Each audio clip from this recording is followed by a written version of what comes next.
다 같이 함께 기도하시겠습니다.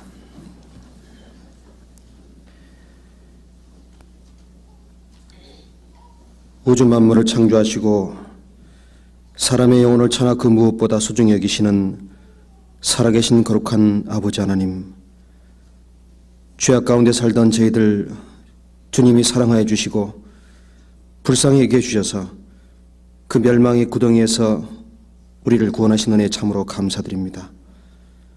애통하는 심령을 주님의 말씀으로 위로하여 주시고 영원한 하나님의 위로와 주님의 보혈로 우리 심령을 새롭게 변화시켜 주신 주님 참으로 감사합니다.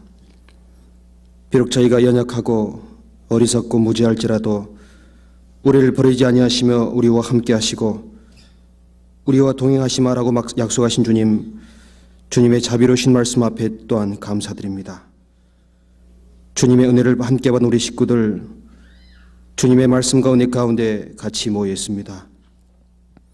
각 사람 그 중심을 말씀으로 살펴주시고 그러 가신 하나님의 처소에서 우리에게 나타내 보이고자 한 뜻을 말씀 가운데 밝히 깨달을 수 있도록 도와주시고 어두운 가운데 있는 심령 빛 가운데로 불러내 주시고 연약한 마음 주님의 말씀으로 담대함을 주시고 핍박과 고난 가운데 있는 영혼들 주님 말씀 가운데 굳건함으로 나갈 수 있도록 도와주옵소서. 이 한 주간에도 여러 곳에서 말씀이 증거되고 있습니다. 말씀을 증거하시는 목사님과 전사님께 주님 함께 하시고 그 자리에 참석한 많은 영혼들 한 사람도 이러짐 없이 구원받을 수 있도록 도와주옵소서.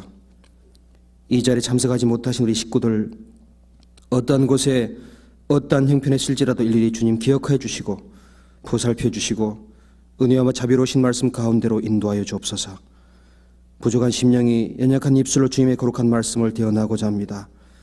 주 성령님께서 친히 함께 하시고 도와주시고 함께 인도하셔서 우리 가운데 주님의 영광이 말씀 가운데 드러날 수 있도록 도와주옵소서. 이 모든 말씀 우리 주 예수 이름으로 감사하며 기도합니다. 아멘. 먼저 성경을 같이 찾겠습니다. 신약 성경 고린도후서 1장을 같이 보겠습니다. 신약 성경 고린도후서 1장을 같이 보겠습니다.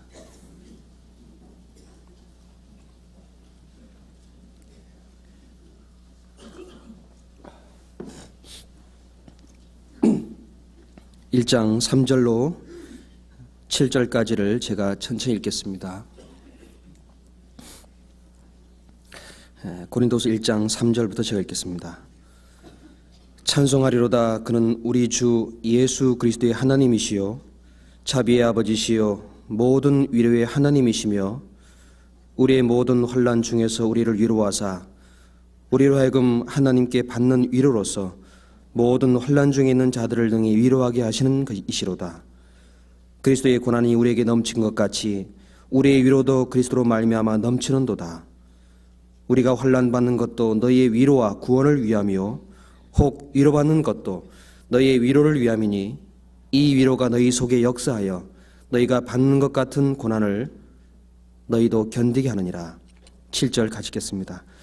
너희를 위한 우리의 소망이 견고함은 너희가 고난에 참여한 자 된 것 같이 위로에도 그러할 줄을 알미라.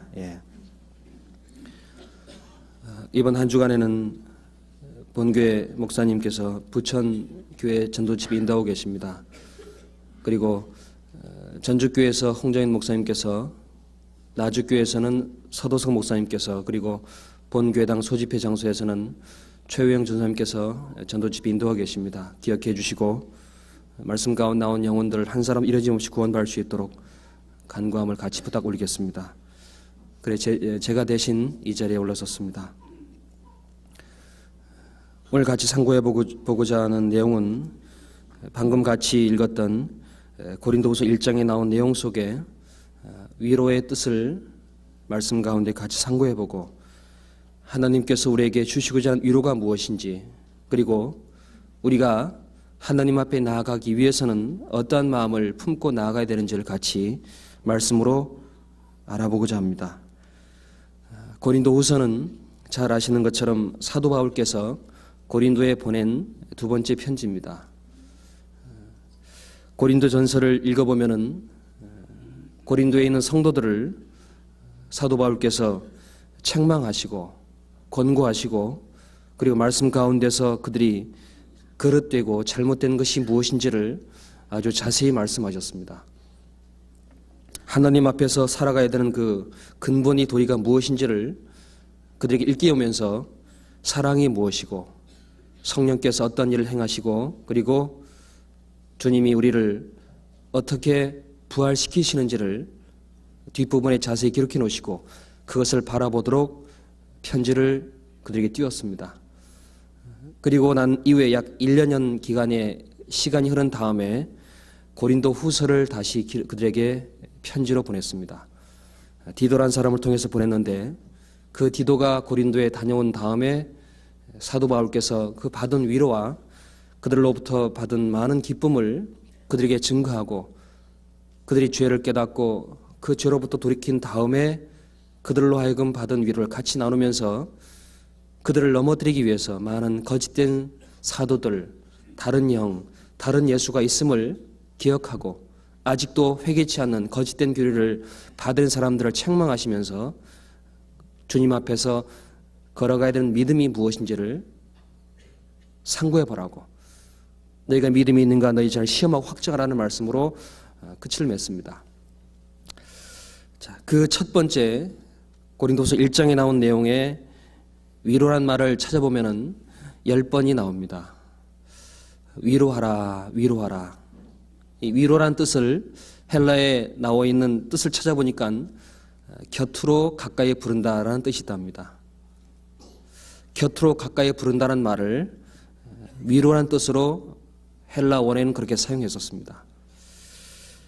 우리가 하나님 앞에 나아갈 수 있는 가장 근본적인 가장 감사한 은혜가 있다면은 하나님께서 우리에게 주신 바로 영원한 속죄를 주님이 우리의 영혼 속에 위로해 주셨습니다. 1장 3절에 보면은 이렇게 말씀하십니다. 찬송하리로다 그는 우리 주 예수 그리스도의 하나님이시요 자비의 아버지시요 모든 위로의 하나님이시며 우리의 모든 환난 중에서 우리를 위로하사 우리로 하여금 하나님께 받는 위로로서 모든 환난 중에 있는 자들을 능히 위로하게 하시는 이시로다. 예. 바울께서 첫 번째 서신에 말씀하기를 찬송하리로다. 그는 우리 주 예수 그리스도의 하나님이시고 또 자비의 아버지시다.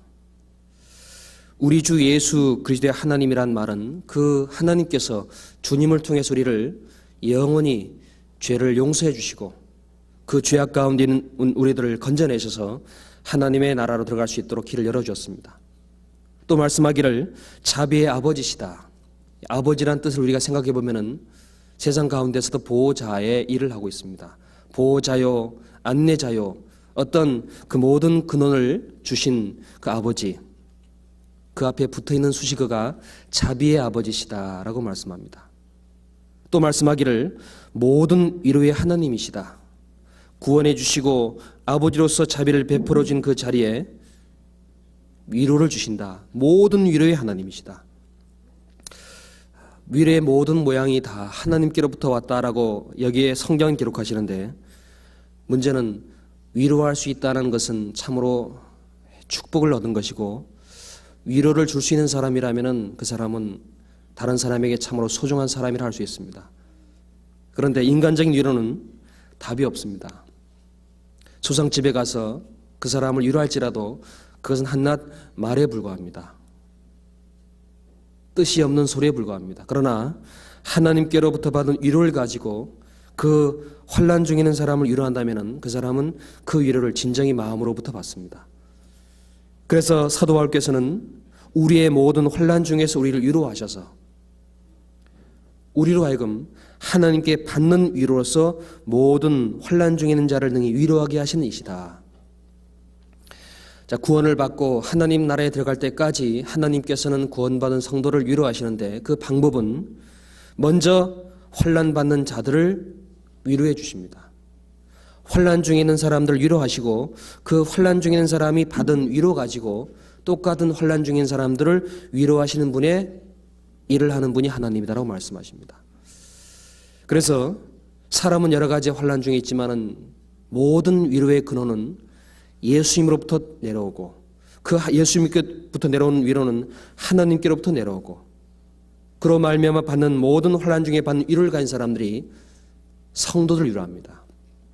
이 말씀은 바울께서 환난 중에 받은 위로 가지고 고린도 성도들이 그 죄를 범하고 그 잘못된 것을 깨닫고 돌이킨 그것을 위로해 주려고 그들이 근심하고 낭망했던 것은 하나님께로부터 받은 위로를 그들에게 주기 위한 하나의 먼저 내린 채찍이었습니다. 하나님은 세상을 위로해 주시고 세상의 모든 영혼들을 사랑하시고 하나님께로 다 인도해 주기를 하나님은 원하고 계십니다. 그런데 하나님이 보시는 세상은 하나님의 마음과는 정반대라고 하고 있습니다. 세상 사람들에게 많은 사람들은 자기의 유익을 구하고 자기의 뜻만을 위해 살아가지만은 이 땅에 오신 주님은 자기의 뜻을 버리고 내 뜻대로 마옵시고 아버지 뜻대로 하옵소서라고 하는 그 기도로 죽음의 길로 걸어가셨습니다. 그런데 그 사실을 깨닫지 못한 많은 사람들은 그 길이 무엇인지 어떻게 하나님께로 갈 수 있는지 진정한 위로가 무엇인지를 알지 못하고 살아갑니다. 성경도 그렇게 말씀하고 계십니다. 접으시고 전도서 4장을 보겠습니다. 구약성경 전도서 4장 보겠습니다. 4장 1절입니다.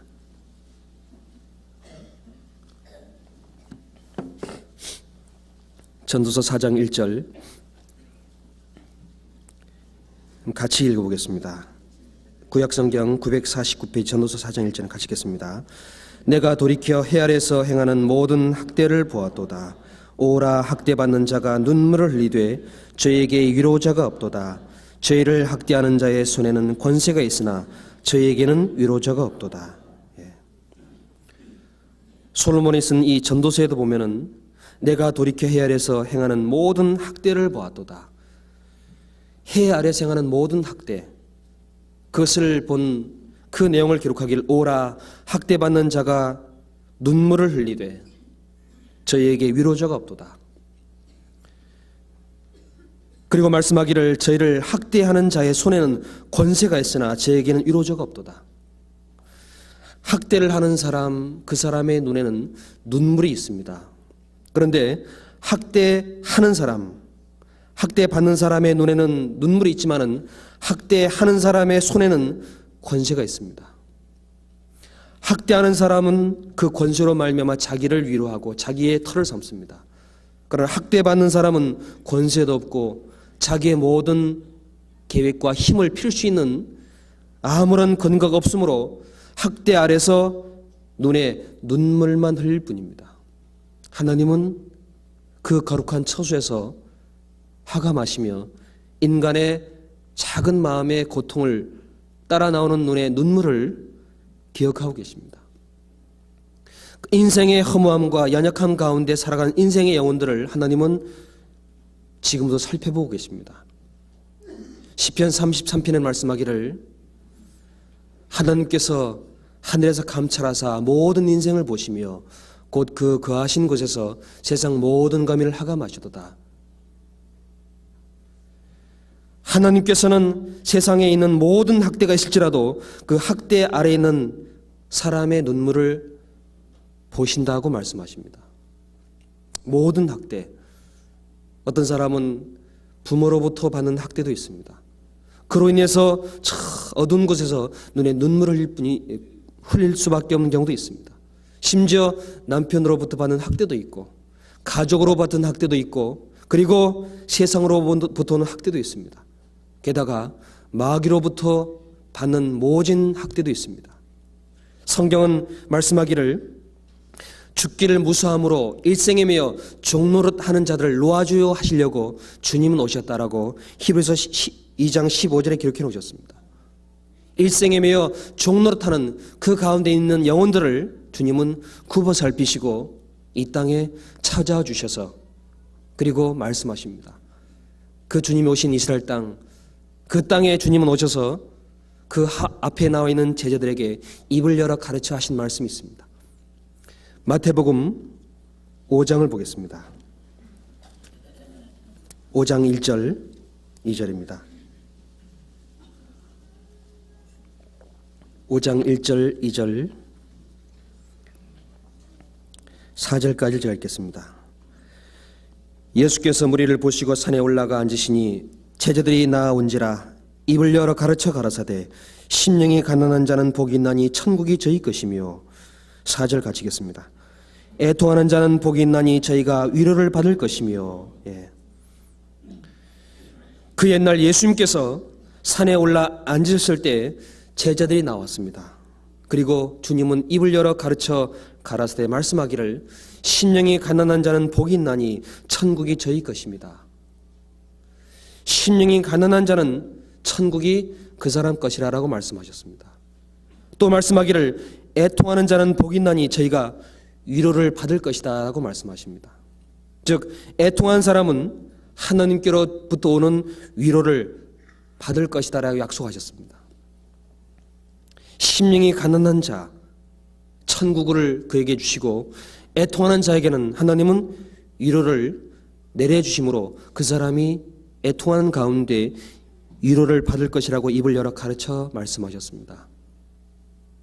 애통하는 자, 심령이 가난한 자, 육신적으로 가난하든 부하든 그 사람 영혼 속에 이 세상 가운데 인간의 걸음 가운데는 아무런 낙이 없고 오히려 슬픔과 고난과 고통이 있다는 사실을 깨닫고 그 애통하는 심령으로 뭔가 만족과 위로를 찾고자 하는 사람, 그 사람 속에 하나님은 영원한 천국과 그 사람에게 하나님이 주시는 위로를 얻도록 그 사람의 길을 인도해 주십니다.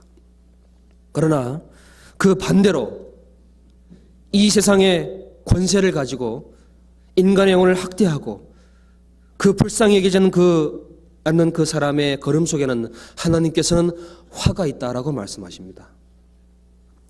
누가복음 6장을 보겠습니다. 신약성경 누가복음 6장 24절을 보겠습니다. 24절 그러나 화 있을진저 너희 부유한 자여 너희는 너희의 위로를 이미 받았도다. 화 있을진저 너희 이제 배부른 자여 너희는 줄이리로다. 화 있을진저 너희 이제 웃는 자여 너희가 애통하며 울리로다. 주님께서는 찾아오셔서 말씀하시기를 그러나 화 있을진저 부유한 자여 너희는 이미 위로를 받았도다. 세상의 권세와 세상의 모든 것 가지고 자기의 털을 삼고 자기의 모든 기쁨으로 삼는 사람, 그 사람은 하나님께로부터 오는 위로를 받기를 원치 않습니다. 또 배부른 자여 가난하지 않은 그 가운데 자기의 모든 것으로 배부르게 살아간 사람의 심령은 언젠가 반드시 줄일 것이다. 웃는 자여 너희가 이제는 거꾸로 애통하며 울 것이다. 세상과 하나님의 세상과는 정반대입니다.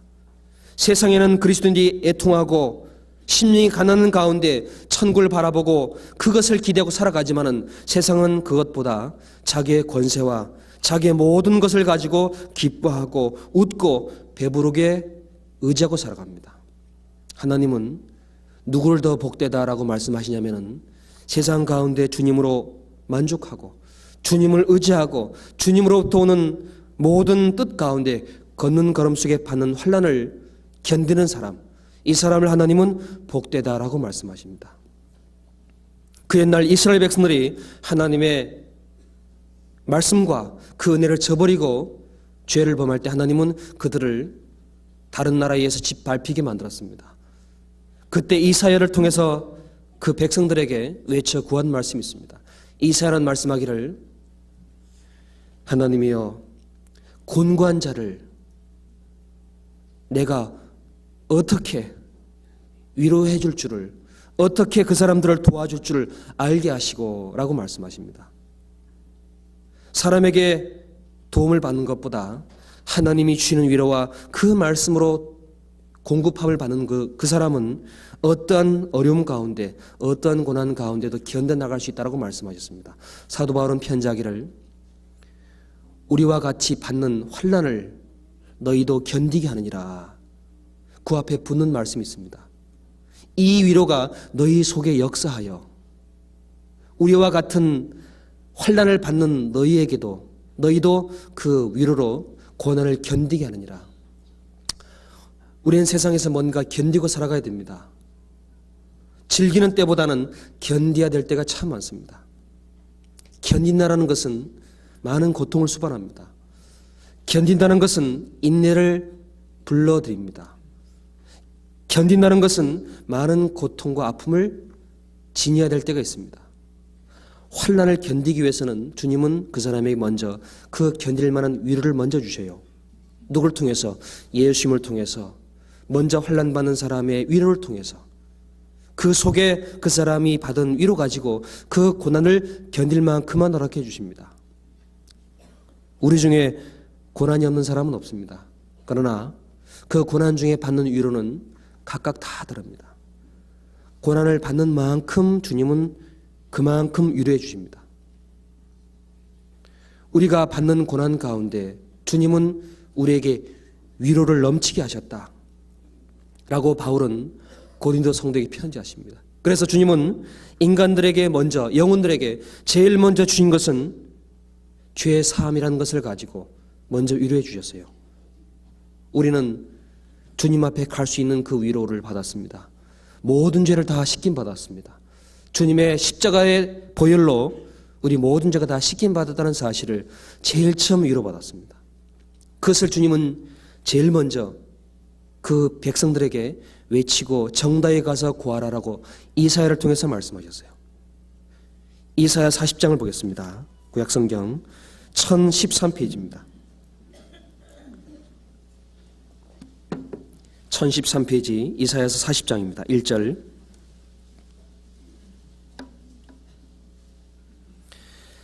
(1012페이지) 이사야서 40장 1절 2절 제가 읽겠습니다. 너희 하나님이 가라사대 너희는 위로하라 내 백성을 위로하라 너희는 정다이 예루살렘에게 말하며 그것에게 외쳐 구하라. 같이 읽겠습니다. 그 복역의 때가 끝났고 그 죄악의 사함을 입었느니라. 그 모든 죄를 인하여 여호와의 손에서 배나 받았느니라 할지니라. 여기 말씀하시기를 너희 하나님이 가라사대, 하나님 앞에 붙는 말씀이 너희 하나님이라고 말씀하셔요. 너희 하나님이 가라사대 너희는 위로하라 위로하라 내 백성을 위로하라. 정다이 가서 정다이 그것에게 외쳐 구하라. 정다이 가서 외쳐 구하라 합니다. 내 백성을 위로하라. 왜? 무엇 가지고 위로하라 말씀하시냐면은 복역의 때가 끝났다. 그 죄악의 사함을 입었느니라. 그 모든 죄를 인해서 여호와의 손에서 배나 받았느니라. 주님을 따라갔던 제자들은 두려워 떨 때 그들을 위로해주고 평안을 주셨던 모습은 그 숨은 다락방에 찾아오셔서 찔린 손과 구멍난 옆구리를 바라보고 그들에게 보여주면서 너에게 평강이 있을지어다. 평강이 있을지어다. 저들이 그를 보고 기뻐하더라 라고 말씀하셨습니다.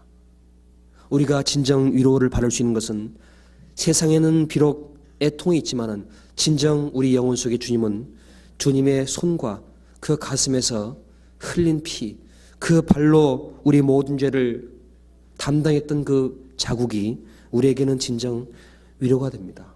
우리 각 사람 영혼 속에 그 위로를 주님은 다 주셨습니다. 복역의 때가 끝났다. 복역이란 말은 죄수가 갇혀 있다는 뜻이에요. 우리를 사랑하사 그의 피로 말미암아 우리 죄에서 우리를 해방하시고 라고 요한계시 1장에 기록되어 있습니다. 그 복역한 때에서 우리를 해방시켜 주신 주님, 자기가 친히 인간이 되셔서 십자가의 피로 우리를 구원해 준 그 위로를 우리에게 주셨습니다. 그 모든 죄를 인해서 여호와의 손에서 배나 받았느니라 할지니라. 배나 받았다. 넉넉히 받았다. 조금도 남김없이 받았을 뿐만 아니라 배나 받았다. 그 죄인에게는 이것이 진정한 위로가 됩니다. 심령이 가난한 자, 애통하는 자, 그 자기 지은 죄로 말미암아 하나님 앞에 부르짖는 자에게는 이것처럼 큰 위로가 없습니다. 인간에게 주님은 제일 먼저 이것을 이루시고 위로해 주었습니다. 11절 말씀하기를 11절 40장 11절입니다. 같이 읽겠습니다. 그는 목자같이 양무리를 먹이시며 어린 양을 그 팔로 모아 품에 안으시며 젖먹이는 암컷들을 온순히 인도하시로다. 예. 그는 목자같이 양무리를 먹이시며, 목자는 양무리를 치고 먹입니다. 그런 것처럼 그는 주님께서는 양무리를 먹이시며 어린 양을 그 팔로 모아 품에 안으시며, 자, 팔로 모아서 품에 안으신다. 누구를 사랑하거나 그 자비로운 마음을 가지고 표현할 때는 대부분 악수하는 것보다 더 감정이 그 사람을 향할 때는, 그 마음이 더 높을 때는 끌어안습니다. 품에 안습니다. 그런 것처럼 그 목자가 양무리를 먹이시면서 동시에 그 가운데 있는 어린 양을 또 모아서 또 품에 안아주시고 젖먹이는 암컷들을 온순히 인도하시리로다. 우리를 구원해 주시고 주님의 나라가 임할 때까지 주님은 앉아 계셔 쉬는 것이 아니라 그 사람 각 사람 영을 찾아가시고 말씀으로 그 사람의 양식으로 먹여주시고 그 주님의 은혜로 모아 품에 품어주시고 주님께서 말씀으로 갈 길을 친히 보여주시고 인도하신 일을 지금도 하고 계십니다. 보이든 안 보이든 말씀으로 우리 위에 주님은 그 일을 하고 계셨고 지금도 하고 계시고 앞으로도 끝날까지 인도하시리로다라고 말씀하셨습니다. 요한복음 10장에 기록하시기를 그는 자기 양을 각각 불러 인도해 내느니라. 다 내어놓은 후에 앞서가면 양이 그 음성을 아는 거로 따라오되 타인의 음성을 알지 못하는 거로 도리어 도망하느니라. 주님으로부터 진정한 위로를 받은 사람들은 그 주님으로부터 들리는 말씀을 마음에 듣고 그리고 그 인도함을 따라갑니다. 나는 선한 목자라. 선한 목자는 그 양들을 위하여 목숨을 버리거니와 라고 요한복음 10장에 기록되어 있습니다. 선하신 목자. 그 목자는 자기 양들을 위해서 목숨을 버리는 것처럼 아직도 이 우리에 들지 아니한 다른 양이 있어. 내가 인도하여야 할 터이니. 아직도 이 우리에 들지 아니한 양. 주님의 말씀과 은혜 가운데 위로를 받았지만은 아직도 위로받지 못하고 세상의 많은 길을 각기 제 길로 가고 골짜기와 어둠 가운데 걸어가는 양들을 바라보시면서 아직도 그 양들을 인도하여야겠다는 애타는 마음을 품고 계신 주님이 지금도 이 세상 가운데 역사하고 계십니다. 그 위로를 우리는 먼저 받았습니다. 그래서 주님은 말씀과 몸된 교회 가운데, 교제 가운데 어린 양 무리를 먹이시고 모아 품에 안으시고 그리고 계속 매일매일 인도하고 계십니다. 날마다 때마다 주님은 말씀과 은혜와 교제가 없는 날이 없습니다. 내가 그것을 등지고 내 마음과 내 뜻을 따라갈 때가 많지만은 주님은 하루도 쉬지 아니하시고 교회를 통해서, 교제를 통해서, 형제자매를 통해서 계속 앞서 나가고 계십니다. 그러나 그 사실을 우리는 깊이 생각해 볼 때 주님의 열심이 얼마나 우리를 부끄러워해 하는지 우리는 깨달을 때가 많습니다. 넘겨서 27절 보겠습니다. 27절 야곱아 내가 어찌하여 말하며 이스라엘아 내가 어찌하여 이르기를 내 사정은 여호와께 숨겨졌으며 원통한 것은 내 하나님에게 수리하심을 받지 못한다 하느냐. 너는 알지 못하였느냐 듣지 못하였느냐. 영원하신 하나님 여호와 땅끝까지 창조하신 자는 피곤하지 아니하시며 곤비치 아니하시며 명철이 한이 없으시며 피곤한 자에게는 능력을 주시며 무능한 자에게는 힘을 더하시나니 소년이라도 피곤하며 곤비하며 장정이라도 넘어지며 자빠지되 오직 여호와를 앙망하는 자는 새 힘을 얻으리니 독수리의 날개치며 올라감 같을 것이요 다른 박질라 해도 곤비치 아니하겠고 걸어가도 피곤치 아니하리로다. 이사야 선지자께서는 외치기를 야곱아 그 많은 학대와 많은 압제 가운데 있는 백성들을 향해 말합니다. 야곱아 이스라엘아 어째서 말하며 어째서 숨겼다고 말하느냐? 내 사정과 내 원통한 것은 하나님께서 수리하심이 이루지 못한다느냐? 너는 듣지 못했느냐? 알지 못했느냐? 땅 끝까지 창조하신 하나님은 피곤치 아니하시고 능력이 한이 없다. 무능한 자에게는 힘을 더하시고 피곤한 자에게는 능력을 주신다. 문제는 여호와를 앙망하는 자는 새 힘을 얻는다. 여호와를 앙망하는 그 길에 있는 사람은 새 힘을 얻고 독수리가 날개치는 것처럼 올라감 같을 것이다. 그러니 여호와를 앙망하라. 너희는 눈을 높이 들어 누가 이 모든 걸 창조했나 보라. 하나님을 바라보는 마음이 어두워졌을 때 그 마음은 원통함이 있고 하나님 나를 잊으셨나라는 그런 마음까지 찾아옵니다. 주님은 결코 우리를 버리지 않습니다. 끝까지 우리를 품고 인도한다고 말씀하셨습니다. 46장을 보겠습니다. 46장 이사야 46장 3절 보겠습니다. 3절 제가 읽겠습니다. 야곱 집이여 이스라엘 집에 남은 모든 자여 나를 들을지어다. 배에서 나무로부터 내게 안겼고 티에서 나무로부터 내게 품겨온 너희여 너희가 노년에 이르기까지 내가 그리하겠고 백발에 되기까지 내가 너희를 품을 것이라. 내가 지었은즉 안을 것이요 품을 것이요 구하여 내리라. 예. 주님은 또 말씀하시기를 배에서 나무로부터 내게 안겼고 티에서 나무로부터 내게 품겨온 너희여. 품겨온다라는 말은 그 아버지가 어머니가 그 태에서 나올 때 그 자녀를 혹시 떨어뜨릴까 봐 두 손으로만 받는 것이 아니라 가슴을 가지고 포갠다라는 뜻입니다. 태에서 나올 때 그때 안겼다. 태에서 나올 때 내게 품겼다. 태에서 나올 때부터 언제까지냐? 노년에 이를 때까지 호백발로 이 생을 마감할 때까지 내가 너희를 품을 것이다. 그리고 그 가운데 어떤 걸음을 걸어갈지라도 내가 지었은즉 안을 것이고 품을 것이기 때문에 또한 구하여 낼 것이다. 주님은 우리가 구원받은 날부터 하나님의 날이 우리에게 이루어질 때까지 천국의 문턱이 열릴 때까지 주님 우리를 품고 품어주시고 안아주시고 노년에 이를 때까지 인도해 주신다고 약속하셨습니다. 이 약속은 지금도 이루어지고 있고 이 약속을 믿는 사람들은 그 은혜를 바라보고 또 새 힘을 얻고 살아갑니다. 51장 보겠습니다. 이사야 51장 12절입니다.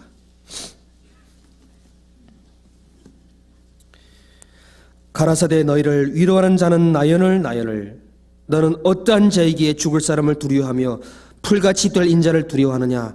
하늘을 펴고 땅의 기초를 정하고 너를 지은 자 여호와를 어찌하여 잊어버렸느냐.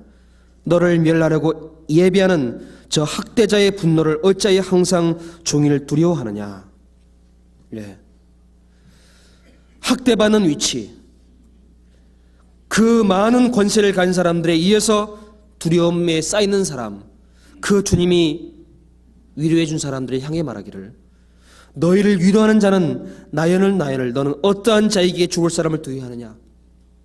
구원은 받았지만 그 구원받은 사람이 또 사람들에 의해서 두려움을 입을까 봐 또 거듭거듭 말씀하십니다.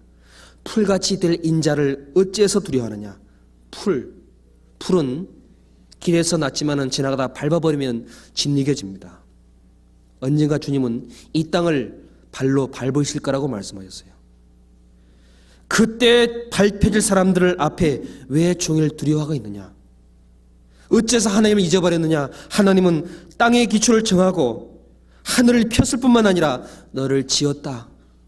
너를 지었은즉 안을 것이요 품을 것이요 구해야 낼 것이라는 약속을 어째서 잃어버리고 하나님 잊어버리고 어째서 항상 종일 두려워하고 있느냐.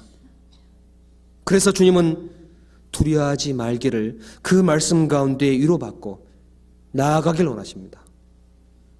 두려워하지 마라. 하나님이 너와 함께 하신다. 너희를 품고 인도할 것인즉 두려워하지 말고 그 주님이 받는 위로 가운데 이고 나아가라고. 61장을 보겠습니다. 이사야 61장 1절.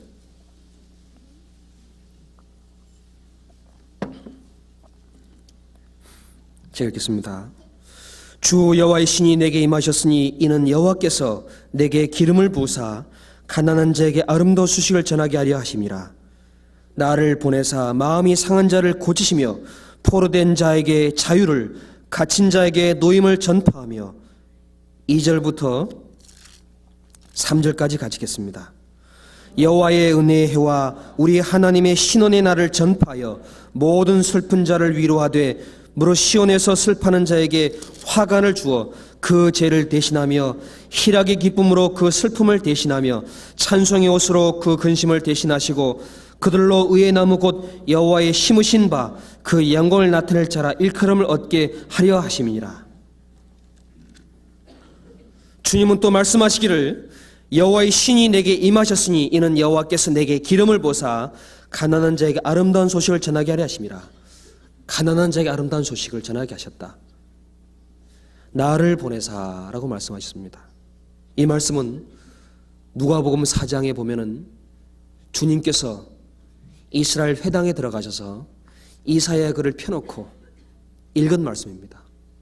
그리고 말씀하시기를 이 글이 오늘날 너희 귀에 응하였느니라 라고 그들 앞에 그 말씀을 보여주시고 그 응했다는 사실을 너희 앞에 서 있는 내가 하나님이 보내주시고 슬픈 자를 위로하실 뿐만 아니라 은혜의 해뿐만 아니라 하나님이 신원의 날, 원수가 없는 날을 전파하려 하셨다. 주님은 구원하시고 언젠가 다시 재판장으로 찾아오십니다. 그래서 그 모든 슬픈 자를 위로할 뿐만 아니라 슬픈 자에게 화관을 주시고 그 죄를 대신해서 기쁨으로 슬픔을 대신해 주시고 찬송의 옷으로 그 근심을 대신할 것을 말씀하셨습니다. 예수님이 직접 말씀하셨습니다. 이 약속을 바라보는 모든 성도들은 그 약속을 믿고 그 위로 가운데 고난을 견디고 이겨나갑니다. 사람은 연약하기가 그지없을 때가 많습니다. 힘과 권세가 있는 것 같지만은 혼자 떨어졌을 때는 참으로 연약하다는 사실을 스스로 깨달을 때가 많습니다. 마음속에 올라오는 갈등과 올라오는 고민과 올라오는 여러 가지 어둠을 물리칠 수 있는 힘이 없습니다. 다른 사람에게 호령할지라도 내 저 깊은 곳에서는 나의 근본 문제가 해결되지 못했음을 자기 자신이 잘 알 때가 많습니다. 고민과 갈등을 스스로도 이기지 못하는 이 인간의 영혼 속에 하나님은 원하는 것은 주님이 주신 위로를 잊지 마라. 그 주님이 주신 위로 가운데 약속을 바라보고 견디고 이겨나라고 말씀하십니다. 이사야 66장 보겠습니다.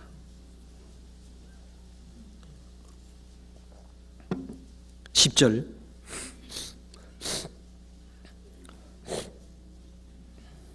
(66장 10절) 예루살렘을 사랑하는 자여 다 그와 함께 기뻐하라. 다 그와 함께 즐거워하라. 그를 위하여 슬퍼하는 자여 다 그의 기쁨을 인하여 그와 함께 기뻐하라.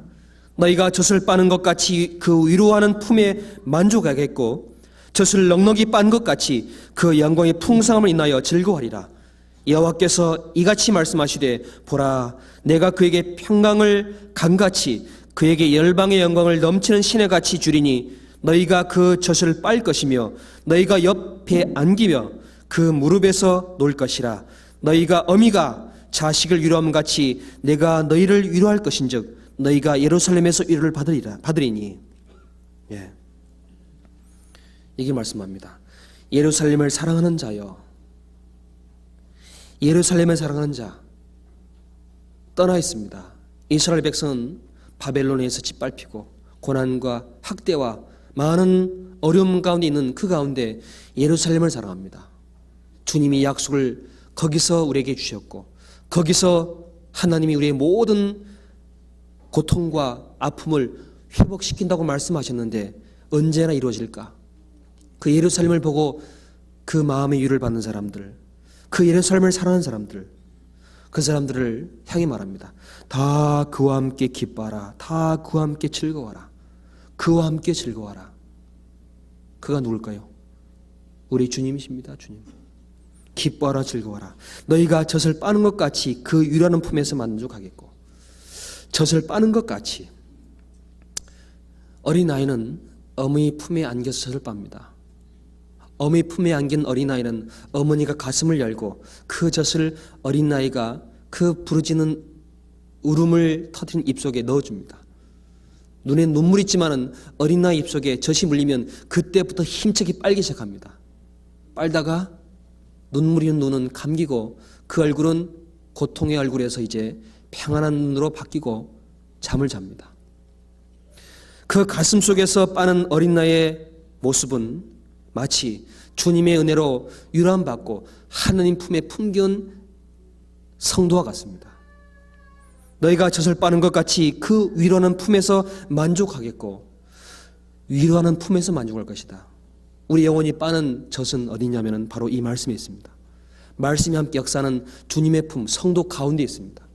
내가 그 가운데 주님 주신 은혜와 말씀을 계속 받을 때 내 고통과 내 슬픔은 사라지고 젖을 넉넉히 빤 것 같이 풍성함을 은혜에서 즐거워할 것이다. 너희가 옆이 안기며 무릎에서 놀 것이다. 어린아이는 배가 부르고 잠을 자다가 눈을 뜨면은 어머니의 무릎에서 옆에서 안기고 무릎에서 놀지요. 그렇죠?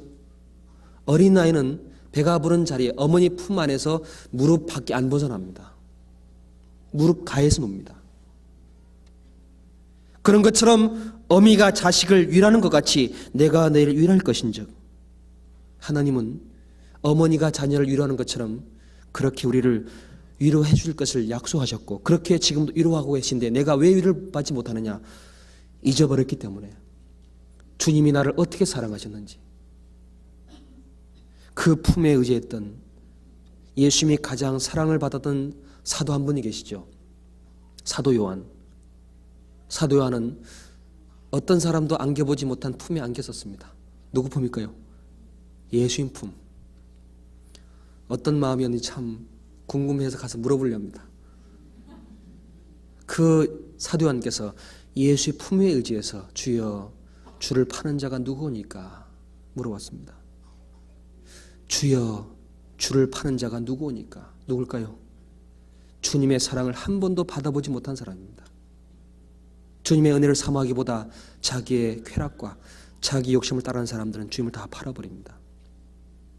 그 사도 요한은 예수님 품에 품긴 채 말하기를 주여 주를 파는 자가 누구오니까. 그 사도 요한은 많은 고난과 환난을 받고 요한계시록을 쓸 때 그때 첫 끝부분에 이렇게 기록하셨습니다. 요한계시록을 잠깐 같이 보겠습니다. 요한계시록 21장입니다. 21장 3절.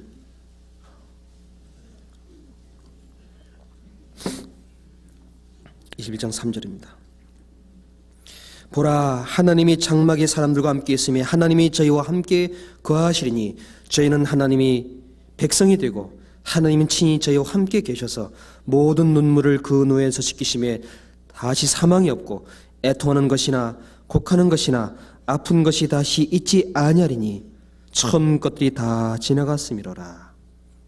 예.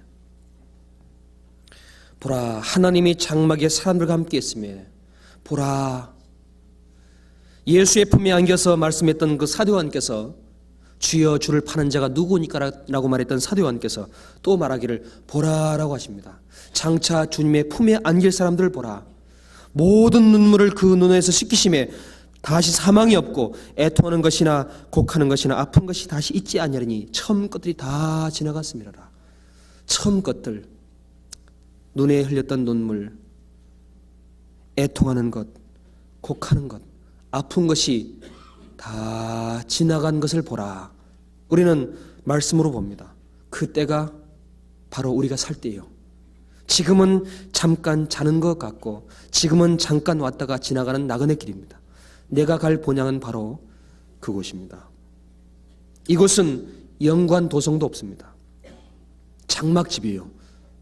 주님이 오시는 그 나라는, 하나님의 장막은 영원한 곳이에요. 거기서 주님이 그 눈에 흘린 눈물을 닦아주십니다. 애통하는 자는 복이 있나니 저희가 위로를 받을 것이며, 그 말씀이 무엇인지를 거기서 우리는 다 볼 겁니다. 그러나 그 과정 속에 있는 우리들은 처음 속에 있기 때문에 많은 여러 가지의 고통과 어려움이 있습니다. 그래서 주님은 세상에 내리는 것을 위로로 붙잡아 주시고 예수님이 십자가로 우리를 위로해 줬습니다. 이 땅에 살아갔던 사람 중에 두 사람을 주님은 비유하시기를, 거지로 살다가 죽었던 나사로와 부자의 비유를 하셨습니다. 누가복음 15장을 보겠습니다. 16장, 누가복음 16장 22절입니다.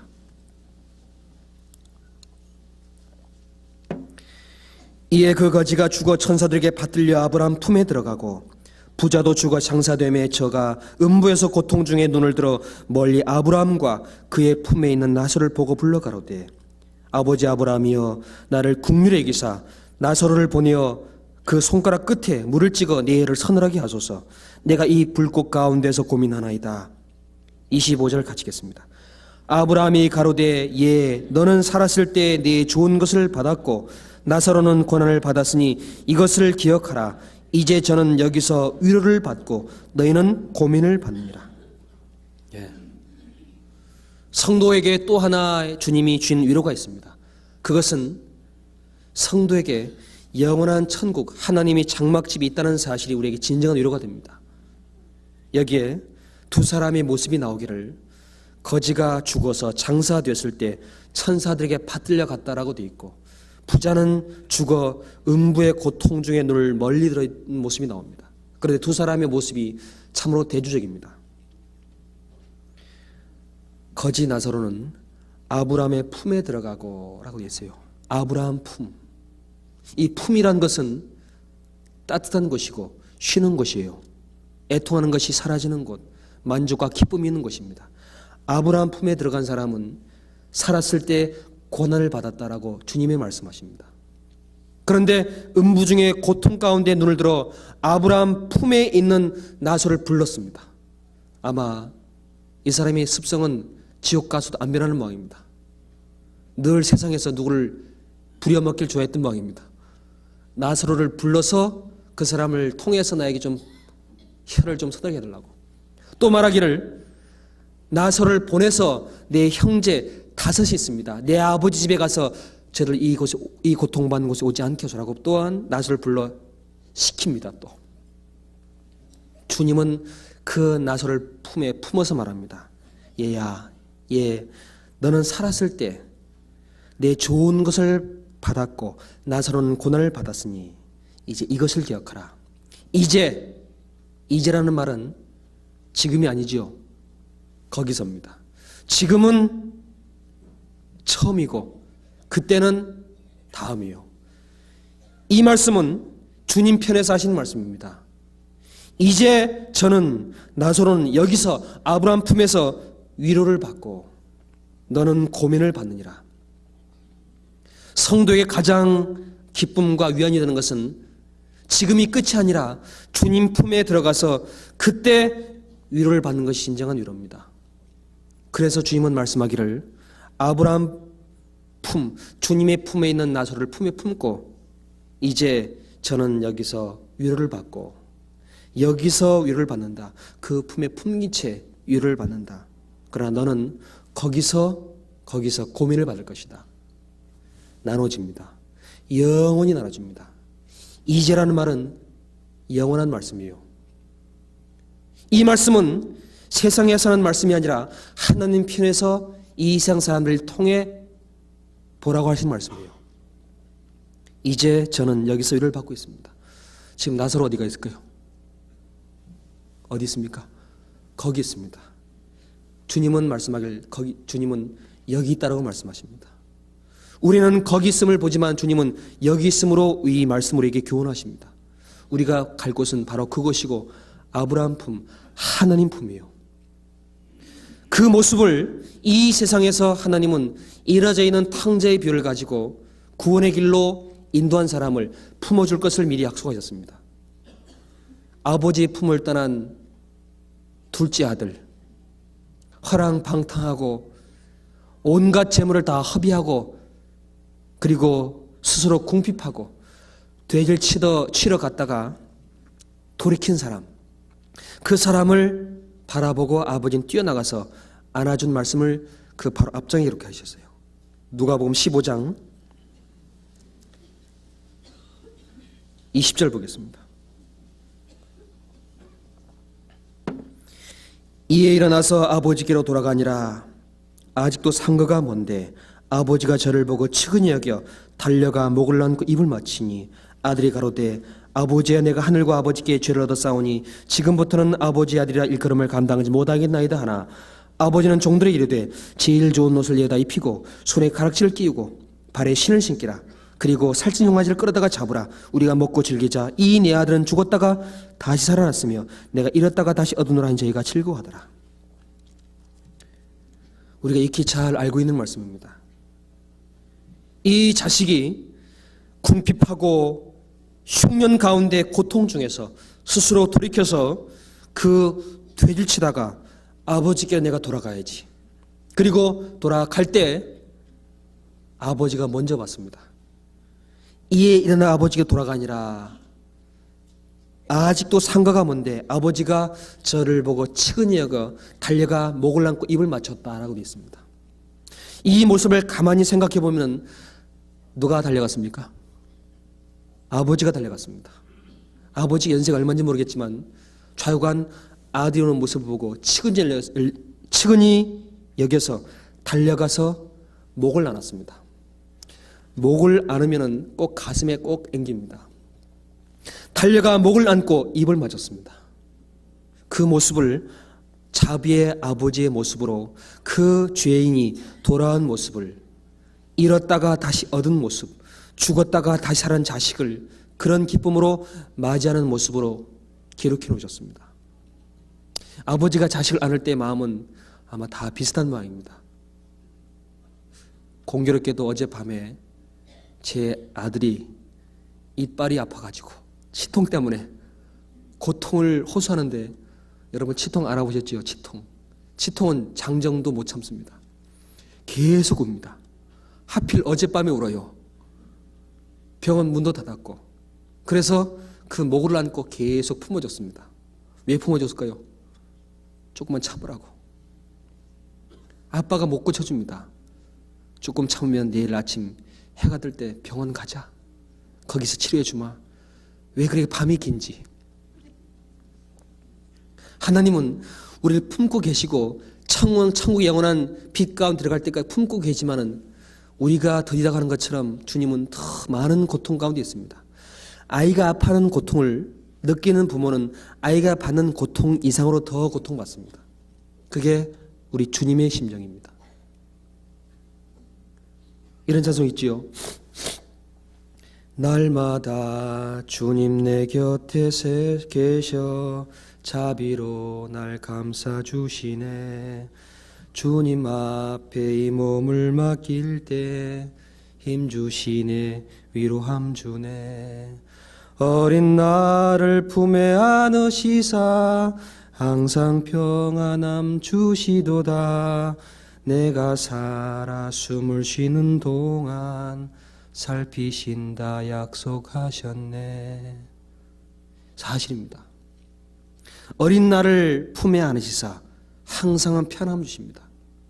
하나님은 우리의 모든 고통을 다 고치고 위로하시고 힘을 줄 수 있는 그런 능력을 품고 계세요. 우리가 그 도움을 얻지 못하는 것은 그분을 앙망하지 않으므로 그분으로부터는 위로를 내가 의지하지 않으므로 그래서 주님 우리에게 위로 받으라고 하십니다. 주님은 쟤들 앞에 놓으시고 말씀하셨습니다. 돌아가시기 전에 너희는 마음에 근심하지 마라. 하나님을 믿으니 또 나를 믿으라. 내 아버지 집에 거할 곳이 많도다. 그렇지 않았으면 내가 너에게 일렀으리라. 내가 가서 너희를 위해 젖을 예비하면 내가 다시 와서 너희를 내게로 영접하여 너와 함께 있게 할 것이라고 말씀하셨습니다. 너희를 내게로 영접하여. 주님은 그 영혼이 먼저 죄의 용서를 받을 수 있는 십자가의 길로 걸어가셔서 우리를 구원해 주시고, 그리고 영원한 천국에 들어갈 수 있는 길을 열어주시고, 그리고 우리를 위로해 줬습니다. 수고하고 무거운 짐진 자 다 내게로 오라. 내가 너희를 쉬게 하리라. 십자가에서 우리를 쉬게 해줄 뿐만 아니라 영원한 처소를 약속해 주시고 그것을 바라보고 우리의 인생 걸음 속에 그로 인해서 받는 위로를 받도록 그렇게 이루어졌습니다. 그래서 성도들을 받는 위로가 그 천국에 있다는 사실 자체가 위로고, 동시에 하나님이 계시던 하나만으로 우리는 위로받을 수 있습니다. 하나님이 살아 계시던 하나가 애통하는 자에겐 진정한 위로입니다. 그래서 주님은 수많은 말씀으로 그 가운데 있는 사람들을 위로해 주시고 천국을 바라보라고, 세상을 보지 말고 주님이 약속을 바라보라고 거듭거듭 말씀하십니다. 마음에 근심하지 마라. 왜? 근심할 수 있기 때문에. 하나님이 처소가 있음을 우리 마음속에 잃어버린다면 근심이 찾아옵니다. 세상 것 때문에 근심하고 그것으로 말미암아 마귀의 올무에 들어갈 수 있기 때문에 주님을 바라보고 주님이 우리를 위해 예배한 천국 처소를 바라보라고 말씀하십니다. 그 옛날 이스라엘 백성을 따라 함께 있었던 사람 중에 나오미라는 사람이 있습니다. 나오미.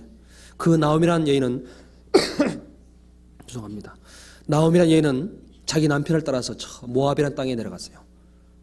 그 아이 둘을 함께 데리고 있었는데 자기 남편이 죽었습니다. 자기 두 아들이 거기서 죽었습니다.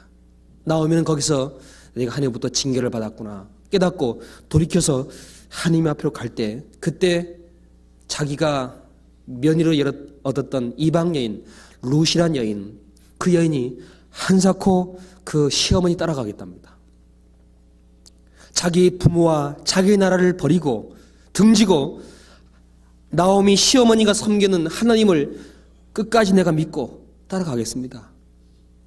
시어머니가 믿는 하나님이 나의 하나님이고 죽음이 우리를 가르지 않는 이상은 나는 끝까지 가겠습니다. 자, 그 굳게 결심한 모습을 보고 나오미는 룻을 데리고 하나님이 약속한 땅, 그 땅으로 들어갔습니다. 이방 여인이 그 가운데 있으면 조롱거립니다. 유대인들이 사는 그 땅에 이방 여인이 들어왔습니다. 그것은 외로움이고 많은 조롱거리고 많은 여러 가지의 말거리지만은 개의치 않고 하나님을 바라보고 그 가운데 걸어왔던 그것을 보아스라는 사람이 보고 그 여인이 만나서 서로 주고받은 대화가 있습니다. 룻기 2장을 보겠습니다. 사사기 다음에 룻기가 있습니다. 룻기 2장 404페이지입니다.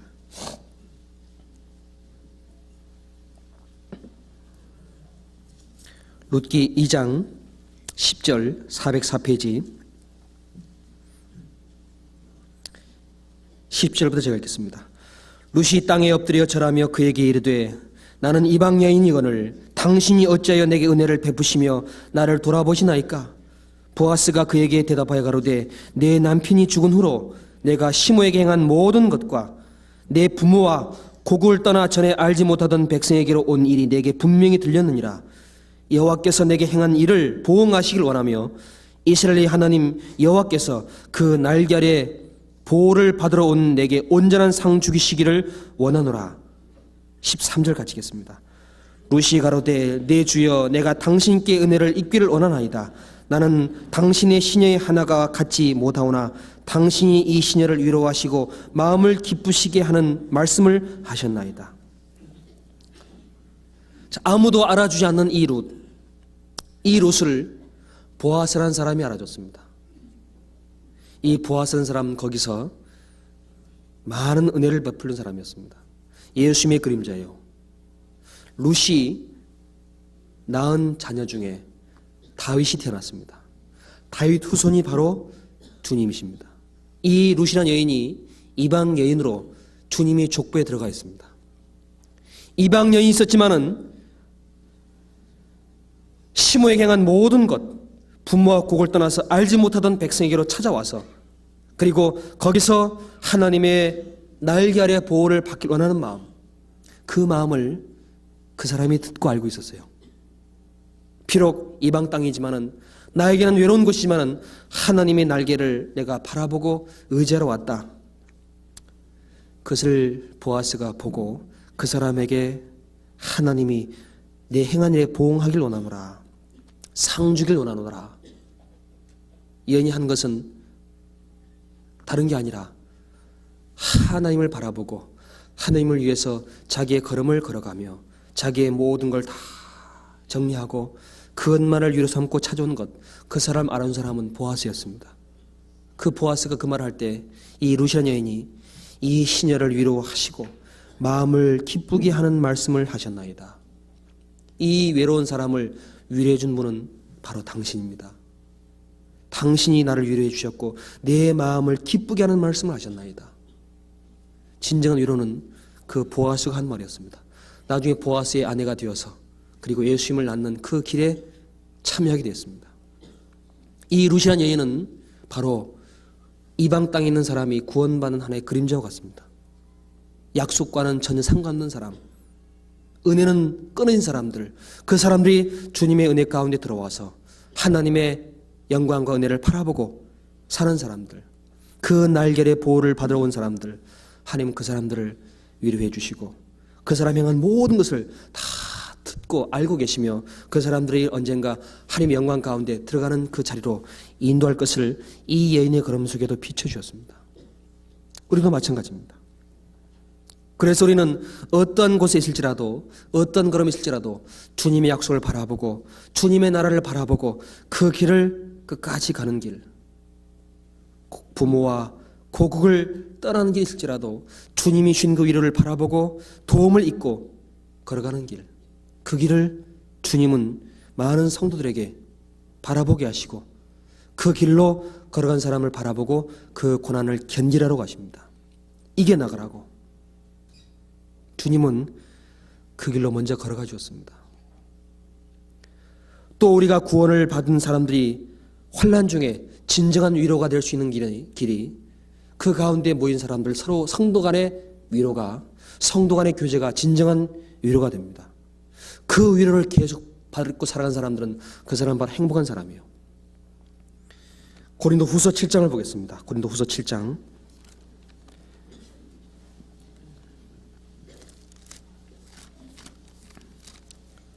고린도 후서 7장 4절입니다.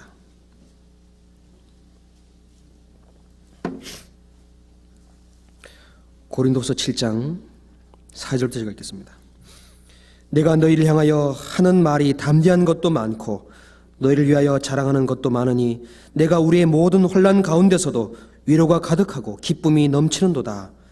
우리가 마게도냐에 이르렀을 때에도 우리 육체가 편치 못하고 사방으로 환난을 당하여 밖으로는 다툼이요 안으로는 두려움이라. 그러나 비천한 자들을 위로하시는 하나님이 기도의 온무로 우리를 위로하셨으니 저의 온 것뿐 아니요 오직 저가 너에게 받은 그 위로로 위로하고 너희의 사모함과 애통함과 나를 위하여 열심히 있는 것을 우리에게 고함으로 나로 더욱 기쁘게 하였느니라.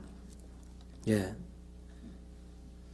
자, 환난 중에 있는 사람들을, 환난 중에 있는 사람들이 받은 위로 가지고 위로해 주시는데 이 사도 바울이 당했던 모든 환난을 여기에다가 기록하시면서 말씀하기를 내가 마게도에 있을 때 육체가 편치 못했다.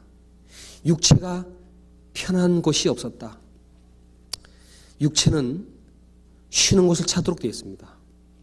육체까지도 편치 못하고 사방으로 환난을 당하고 밖으로는 다툼이고 안으로는 두려움입니다. 그런 사람이 바울이었습니다.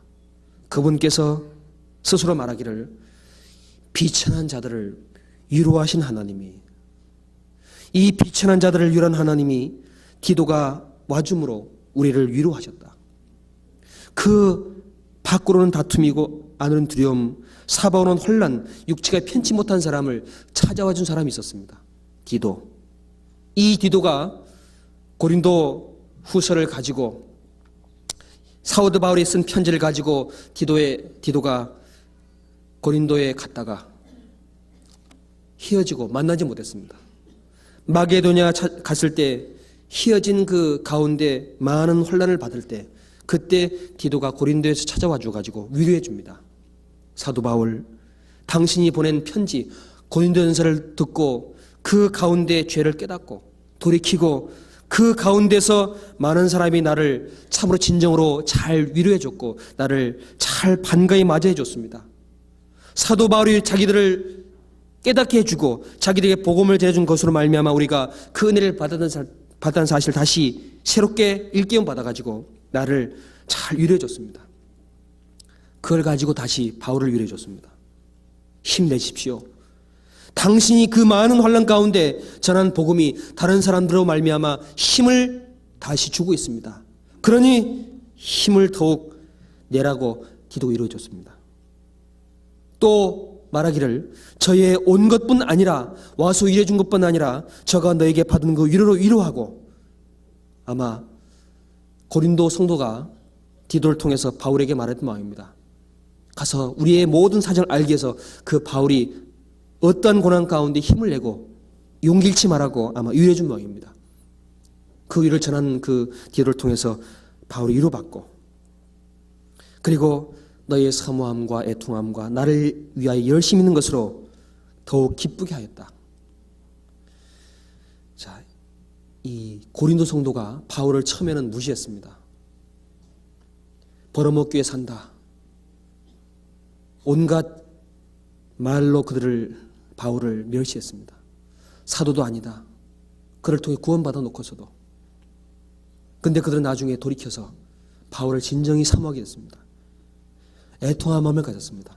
우리가 참으로 잘못했구나. 우리가 주님의 은혜를 받았지만 우리 가운데 내가 죄 가운데 있었구나. 그 애통한 마음을 품고 있었습니다. 그리고 바울이 전하는 복음을 위해서 함께 더욱 열심히 수고하는 마음으로 다시 새롭게 바뀌는 모습을 그 뒤를 통해 들었고 바울은 그것을 다시 위로받았습니다. 바울도 그 거룩한 길을 걸어갔던 바울께서도 누구를 통해 위로받았습니다.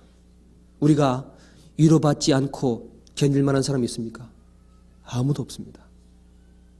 저 자신 역시도 우리 모두 역시도 교제 가운데 고난 가운데 간 사람의 말을 통해서 위로받습니다. 이 사람이 이 길을 건너가는 속에서 주님 함께 도와주셨구나. 그 위로는 곧 우리에게도 힘이 됩니다. 이번 주일날도 어떤 한 분이 말씀 뒤에 잠깐 간증을 통해서 들은 말이 많은 사람에게 위로가 되고 힘이 될 줄 생각합니다.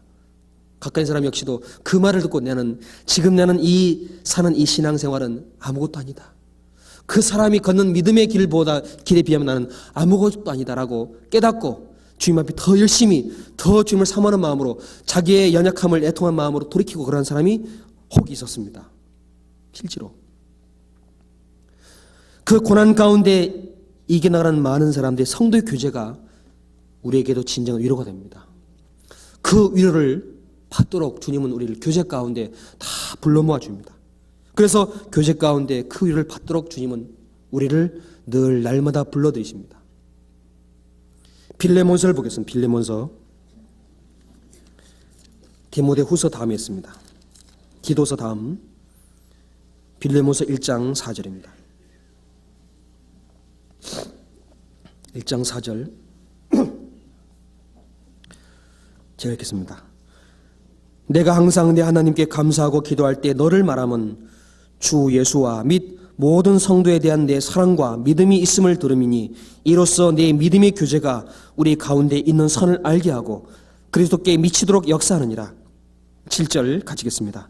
형제여 성도들의 마음이 너로 말미암아 평안함을 얻었으니 내가 너의 사랑으로 많은 기쁨과 위로를 얻었노라.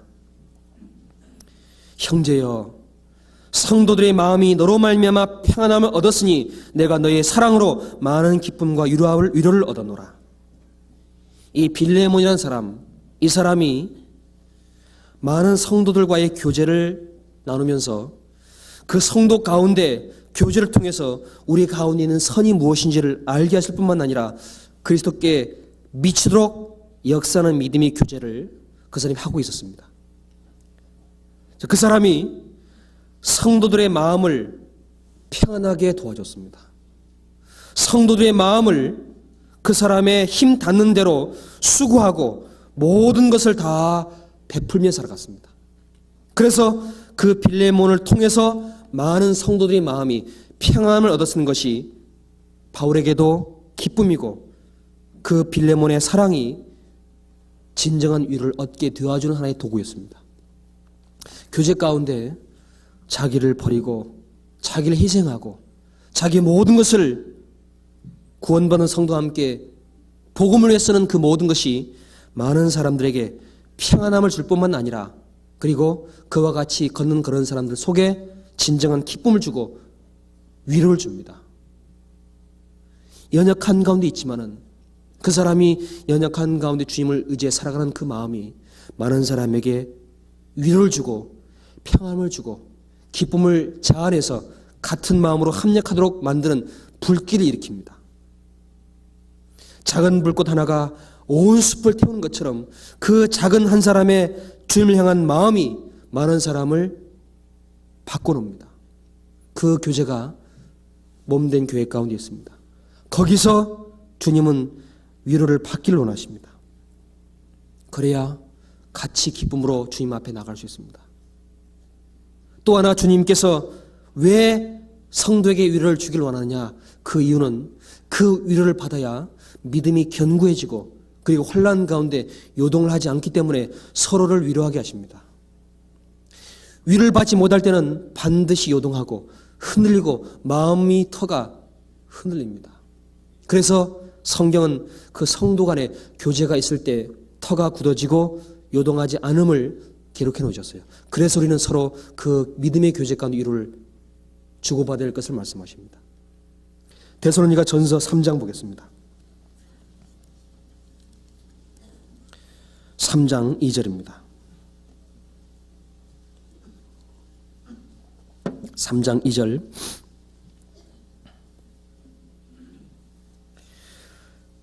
우리 형제 곧 그리스도의 복음이 하나님의 일꾼인 디모데를 보내노니 이는 너희를 굳게 하고 너희 믿음에 대하여 위로함으로 누구든지 이 여러 혼란 중에 요동치 않게 하려 함이라.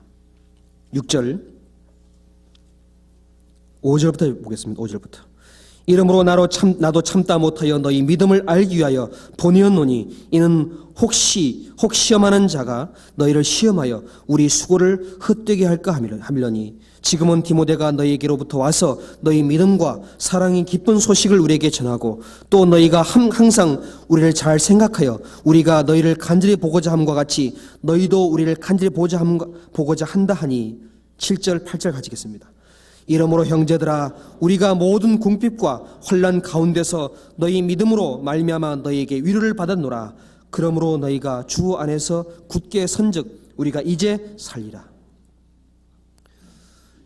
바울께서는 혼란과 많은 궁핍 가운데 있을지라도 디모데라는 사람을 데살로니가에 보내줬습니다. 왜?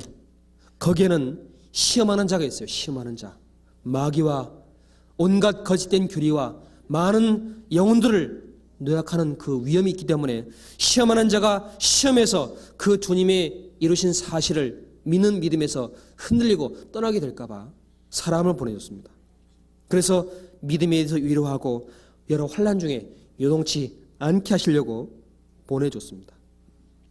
보내서 들은 말이 항상 우리를 생각하고 서로 간절히 보고자 하길 원한다 하니 서로 보고 싶어 한다는 말이에요. 여러분, 성도와 함께 보길 원하십니까? 세상 사람과 함께 보기를 간절히 원하십니까? 그 마음을 살펴봐야 됩니다. 성도와 함께 나눈 즐거움이 없다면 그 사람 마음속에 진정 주님의 위로를 그만큼 잃어버린 사람이에요. 성도와 주고받는 그 위로는 간절함 속에서 주님으로부터 받는 위로입니다.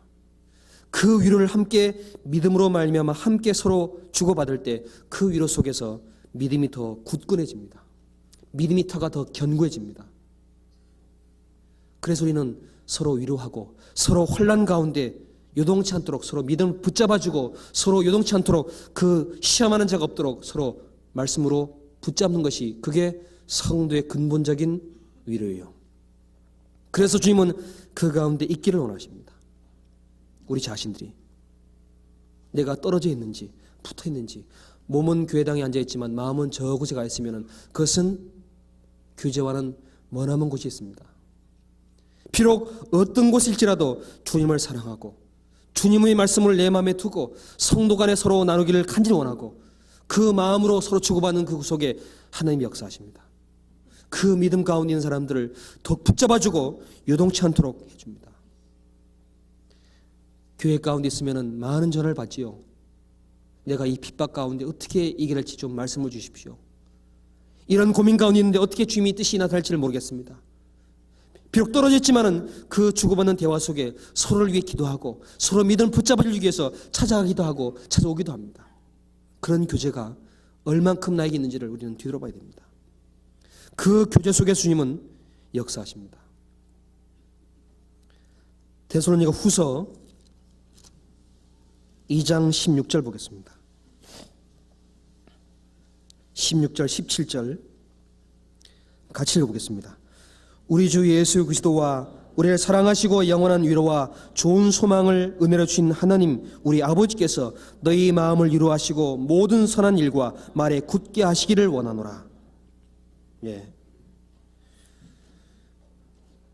영원한 위로와 좋은 소망을 은혜로 주신 우리 하나님 아버지, 우리에게 주신 하나님 위로는 영원한 거예요. 영원한 위로, 좋은 소망, 영원한 위로를 우리에게 주셨습니다. 주님이 우리에게 주신 위로는 끝처지지 않은 위로입니다.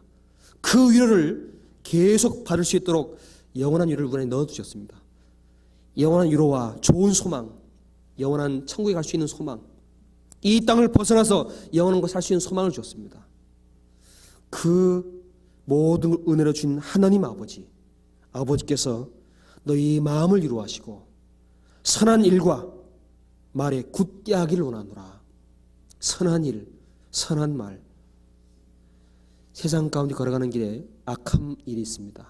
선한 일이 있습니다. 선한 일이 무엇인지를 우리에게 주님은 보여줬습니다. 선한 일, 주님의 길, 의의 길, 그 길에 굳게 하길 원하노라. 그 위로를 받으면 그 길에 굳게 요동치 않고 걸어갈 수 있습니다. 영원한 위로. 누가 영원이라는 말을 표현하기를 이렇게 말합니다. 참새가 세상에 있는 모래 하나를 물어가지고 달에까지 실어놓고 돌아와서 또 다음 모래알을 입에 하나 물고 갔다가 돌아와서 지구에 있는 모든 모래를 다 물고 달에 옮겨놓고 또 돌아와가지고 바닷물 한 모금 물고 또 가서 돌아와서 또 물고 돌아와서 바닷물을 다 달에 옮겨놓고 돌아온 그것이 영혼에 비하면 순간이랍니다. 그게 영혼에 비하면 순간이래요. 그러니까 영혼이란 뜻이 얼마나 우리에게 감사한 말입니까? 그 영원한 일을 우리에게 주셨습니다. 세상은 잠깐이에요. 지나갑니다. 어제가 지나가듯 지나왔습니다. 내일도 지나갈 거예요. 그러나 우리에게 주신 소망과 위로는 점점 커집니다. 우리의 믿음은 점점 굳어집니다. 굳어진다는 말은 더 터가 깊이 세워진다 그 말입니다. 요동치 않도록. 그래서 주님은 교제 가운데 서로 요동치 않도록 묶어주셨습니다. 거기에 내가 혹 떨어져 있지는 않은지 우리의 걸음을 뒤로봐야 되겠죠.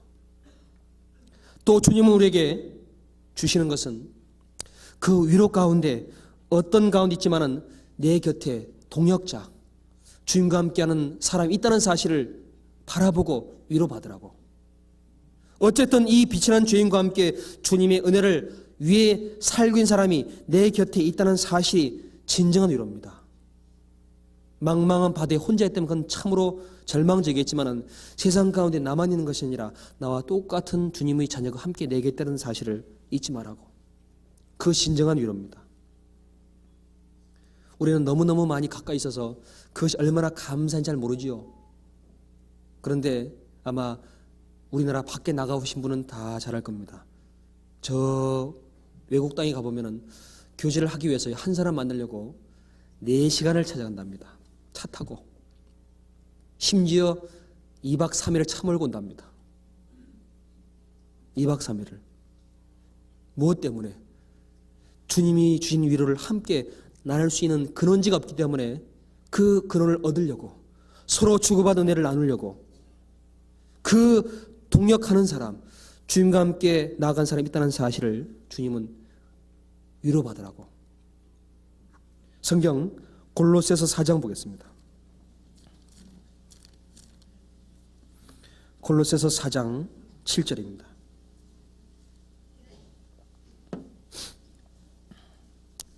골로새서 4장 7절. 두기고가 내 사정을 다 너에게 알게 하리니 그는 사랑을 받은 형제요 신실한 일꾼이요 주 안에서 함께 된 종이라. 내가 저를 특별히 너에게 보낸 것은 너희로 우리 사정을 알게 하고 너희의 마음을 위로하게 하려 함이라. 11절 같이 읽겠습니다. 유수도 아는 예수도 너에게 문안하니 저희는 할례당이라.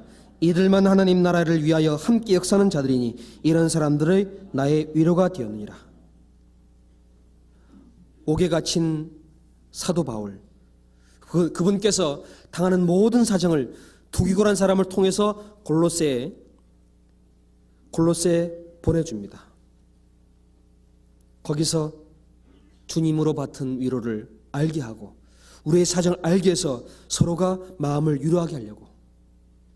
고난 가운데 있는 사람들은 성도들을 찾게 되어 있습니다. 왜요? 위로받으려고. 지난 7월 달인가요? 잊지 못하는 기억이 하나 있습니다.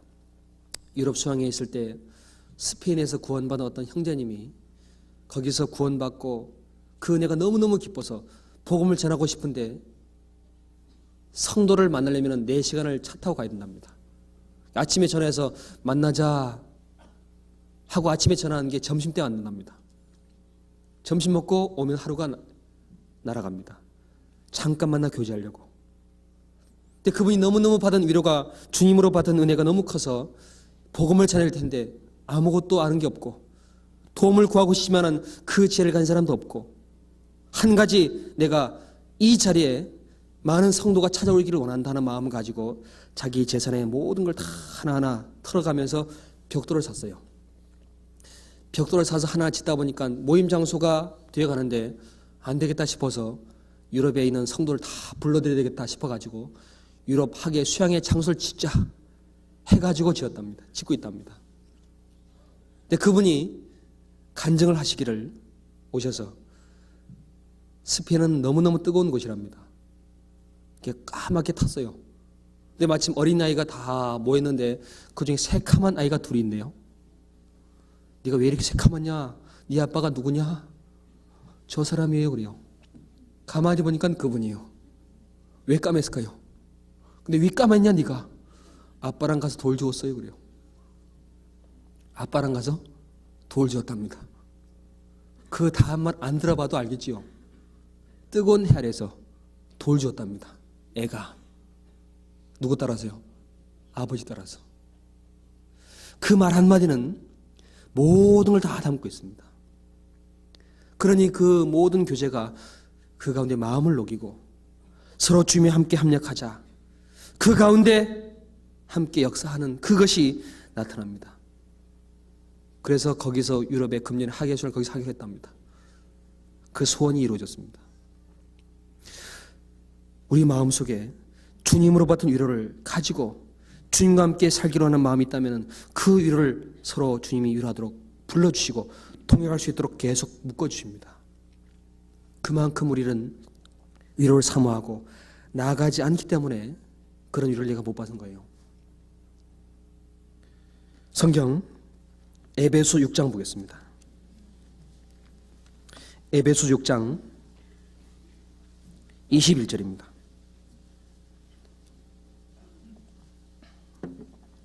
나의 사정 곧 내가 무엇을 하는지 너에게 알게 하려 하노니 사랑을 받은 형제요 주 안에서 진실한 일꾼인 두기고가 모든 일을 너에게 알게 하리라.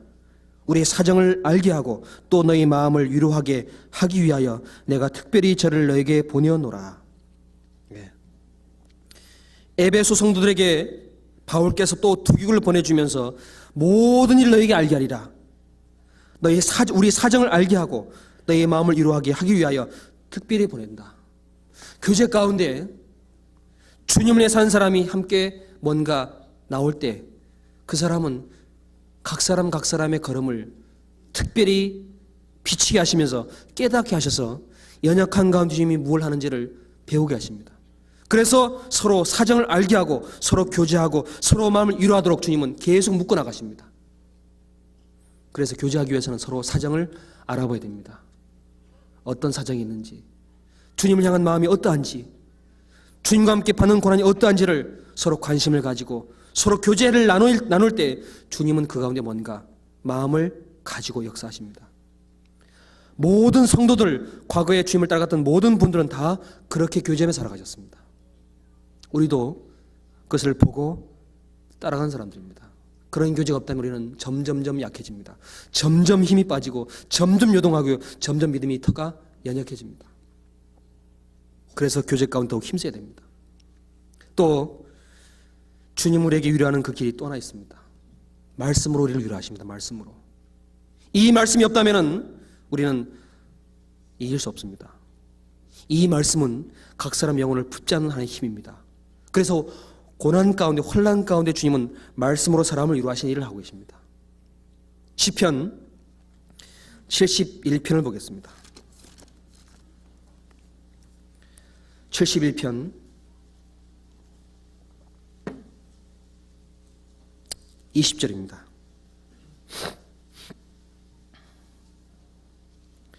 (71편) 20절.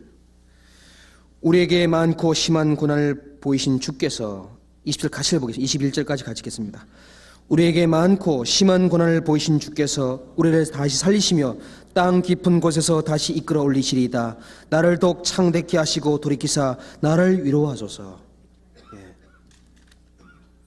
이 시편 기자가 하느님 앞에 간절히 간구하는 기도가 있습니다. 하나님, 우리에게 많고 심한 고난을 보이신 주님이 우리를 다시 살리시고 이끌어 올리실 겁니다. 그러니 나를 위로해 주십시오. 나를 위로해 주십시오. 환난과 고난 중에 주님이 나를 이끌어 올릴 건 분명할 텐데 주님 그 가운데 나를 더욱 창대케 하시고 돌이켜서 나를 위로하소서라고 기도합니다. 하나님께 도움을 구합니다. 하나님께. 사람에게 오는 것이 아니라 사람의 도움은 언젠가 한계가 있습니다. 한계가 나타날 때 그때는 실망해버립니다. 시편 77편 2절을 보겠습니다. 1절 2절 제가 읽겠습니다. 내가 내 음성으로 하나님께 부르짖으리니 하나님께 내 음성으로 부르짖으면 내게 귀를 기울이시리로다. 2절 같이 읽겠습니다. 나의 환난 날에 내가 주를 찾으며 밤에는 내 손을 들고 거두지 아니하였으며 내 영혼이 위로받기를 거절하였도다. 예. 이 시편 기자는 환난 날에 뭘 했느냐면은 환난 날에 내가 주를 찾으며 환난 날에 주님을 찾았습니다. 밤에는 내 손을 들고 거두지 아니했다. 그 밤에 하나님께 간절한 마음으로 구했다는 사실이에요. 그리고 내 영혼이 위로받기를 거절하였도다. 내 영혼이 사람으로부터 오는 위로를 일단 거절했습니다. 하나님께 환난 날에 구하고 찾고 부르짖는 그 가운데 먼저 하나님 위로를 먼저 받기를 원했습니다. 내 영혼이 위로받기를 거절하였도다. 사람의 위로는 거짓이 담겨 있습니다. 사람의 영혼의 위로는 언젠가 끝이 있습니다. 그 사람의 환난 받는 것 이상은 위로할 수 못합니다. 우리가 욥을 위로할 수 있습니까? 위로 못합니다. 욥은 우리의 위로를 거절합니다. 왜? 욥처럼는 고난을 받지 못했습니다. 욥은 주님으로부터 오는 위로를 구합니다. 주님은 우리에게 위로를 구하지 않습니다. 오히려 거꾸로 우리를 위로할 수 있는 마음을 갖고 계세요. 그래서 우리는 사람으로부터 위로를 구하는 것이 아니라 주님께로 위로를 구해야 됩니다. 시편 119편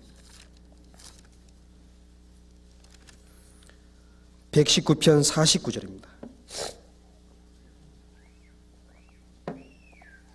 119편 49절 제가 읽겠습니다. 주의 종에게 하신 말씀을 기억하소서.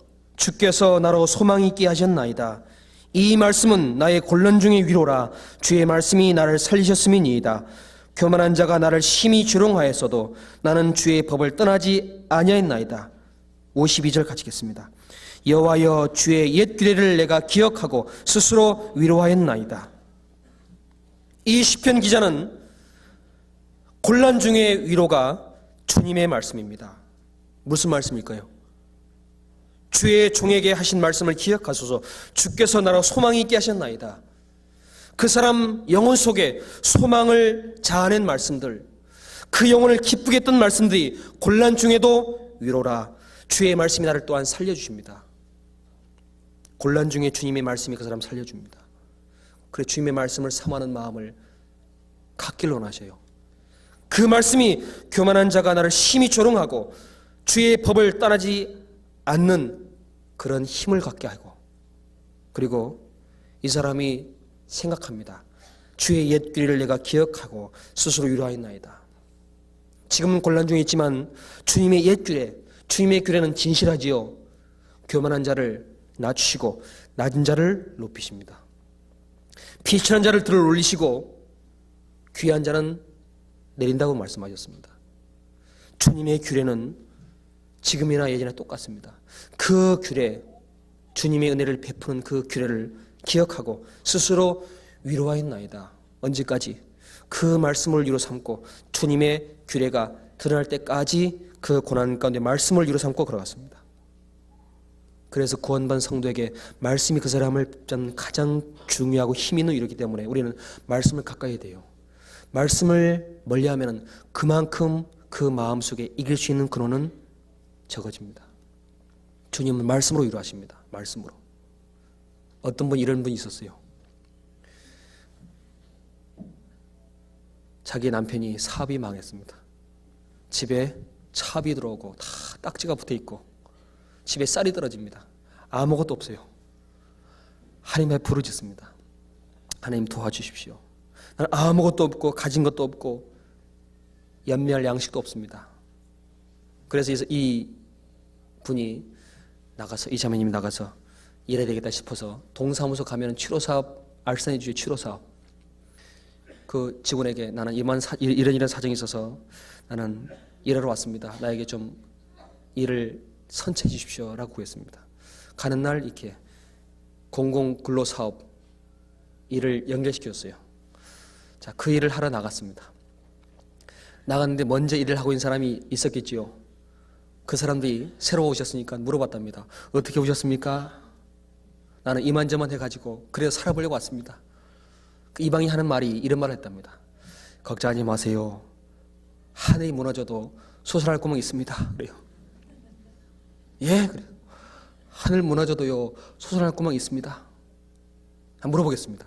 하늘 무너지면 솟아날 구멍이 있습니까? 없습니까? 없어요. 아무리 성경 찾아봐도 무너진다는 망하는 날이에요. 거기서 구원받은 사람만 솟아날 수 있습니다.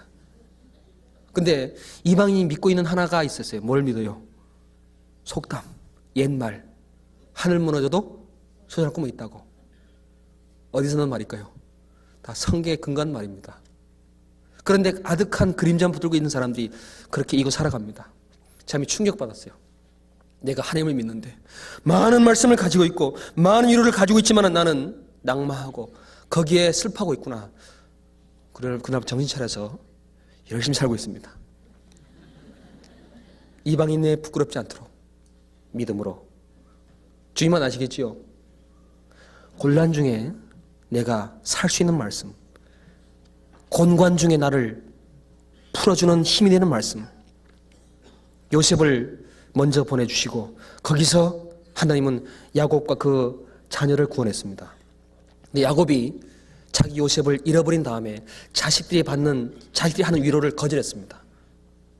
자녀가 아무리 위로해도 그 거짓음을 알기 때문에 야곱은 그 위로를 받지 않았습니다. 하나님이 요셉을 야곱에게 돌려줬습니다. 시편 116편에 기록하시기를 한 사람을 앞서 보내주시며 요셉이 종으로 팔렸도다. 그 몸이 쇠사슬에 매이며 그 발이 착고에 상하며 그 몸에 쇠사슬에 매였으니 곧 여호와의 말씀 응할 때까지라. 그 말씀이 저를 단련하였도다. 그 사람 말씀이 그 사람 생애 속 이루어지게 하기 위해서 하나님은 계속 고난과 어려움 가운데 그 말씀을 의지하고 살아가도록 인도하십니다. 그래서 말씀을 의지하고 살아가도록 주님은 혼란과 위로를 같이 연결시켜 놓으셔서 같은 혼란 가운데 받는 위로로 고난을 견디게 하십니다. 그래야 주님 앞에 갔을 때 영광을 받을 수 있기 때문에. 욥이라는 분 아시죠? 욥은 많은 고난을 받았습니다. 욥이 한 말을 잠깐 한번 보겠습니다. 욥기 6장 보겠습니다. 욥기 6장 시편 앞에 있습니다. 욥기 6장 1절.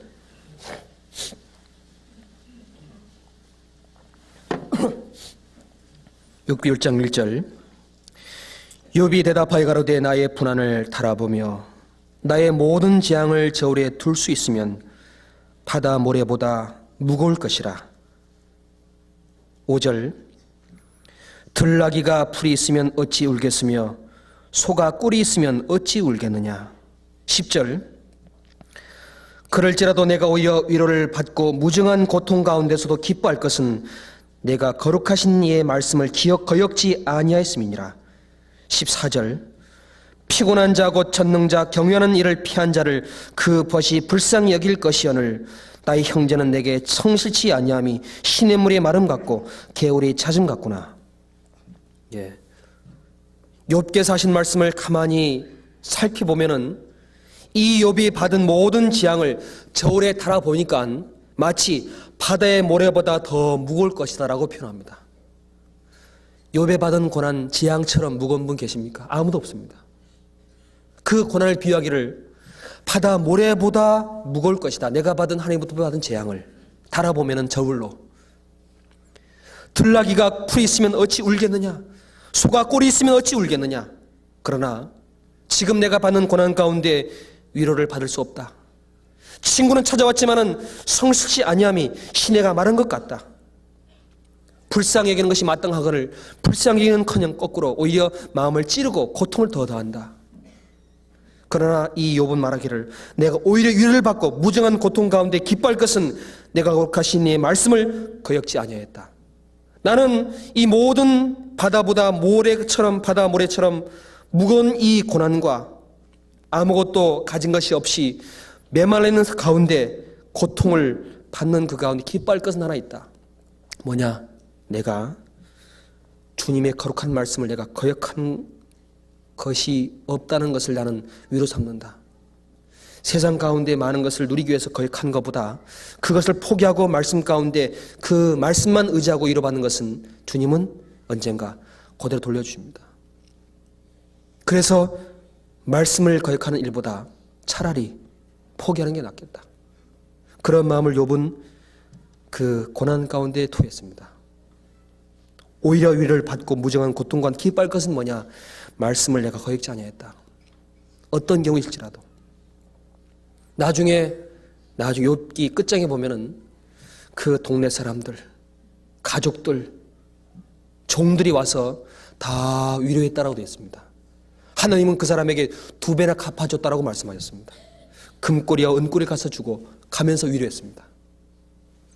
하나님은 나중에 다 돌려받게 하십니다. 또 하나 사람이 위로받을 수 있는 근거가 하나 있습니다.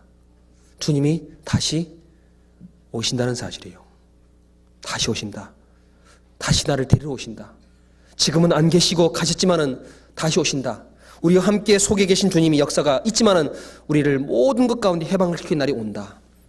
그것이 우리에게 진정한 위로가 됩니다. 데살로니가 전서 4장입니다.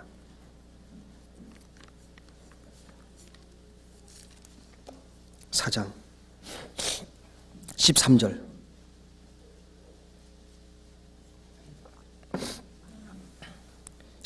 제가 읽겠습니다. 데살로니가 전서 4장 13절 332페이지 읽겠습니다. 형제들아, 자는 자들의 관하에는 너희가 알지 못함을 우리가 원치 아니하노니 이는 소망이 없는 다른 일과 같이 슬퍼하지 않게 하려 함이라. 우리가 예수의 죽었다가 다시 사심을 믿을진데 이와 같이 예수 안에서 자는 자들도 하나님이 저와 함께 데리고 오시리라. 우리가 주의 말씀으로 너희 이것을 말하노니 주의 강림하실 때까지 우리 살아남아 있는 자도 자는 자보다 결단코 앞서지 못하리라.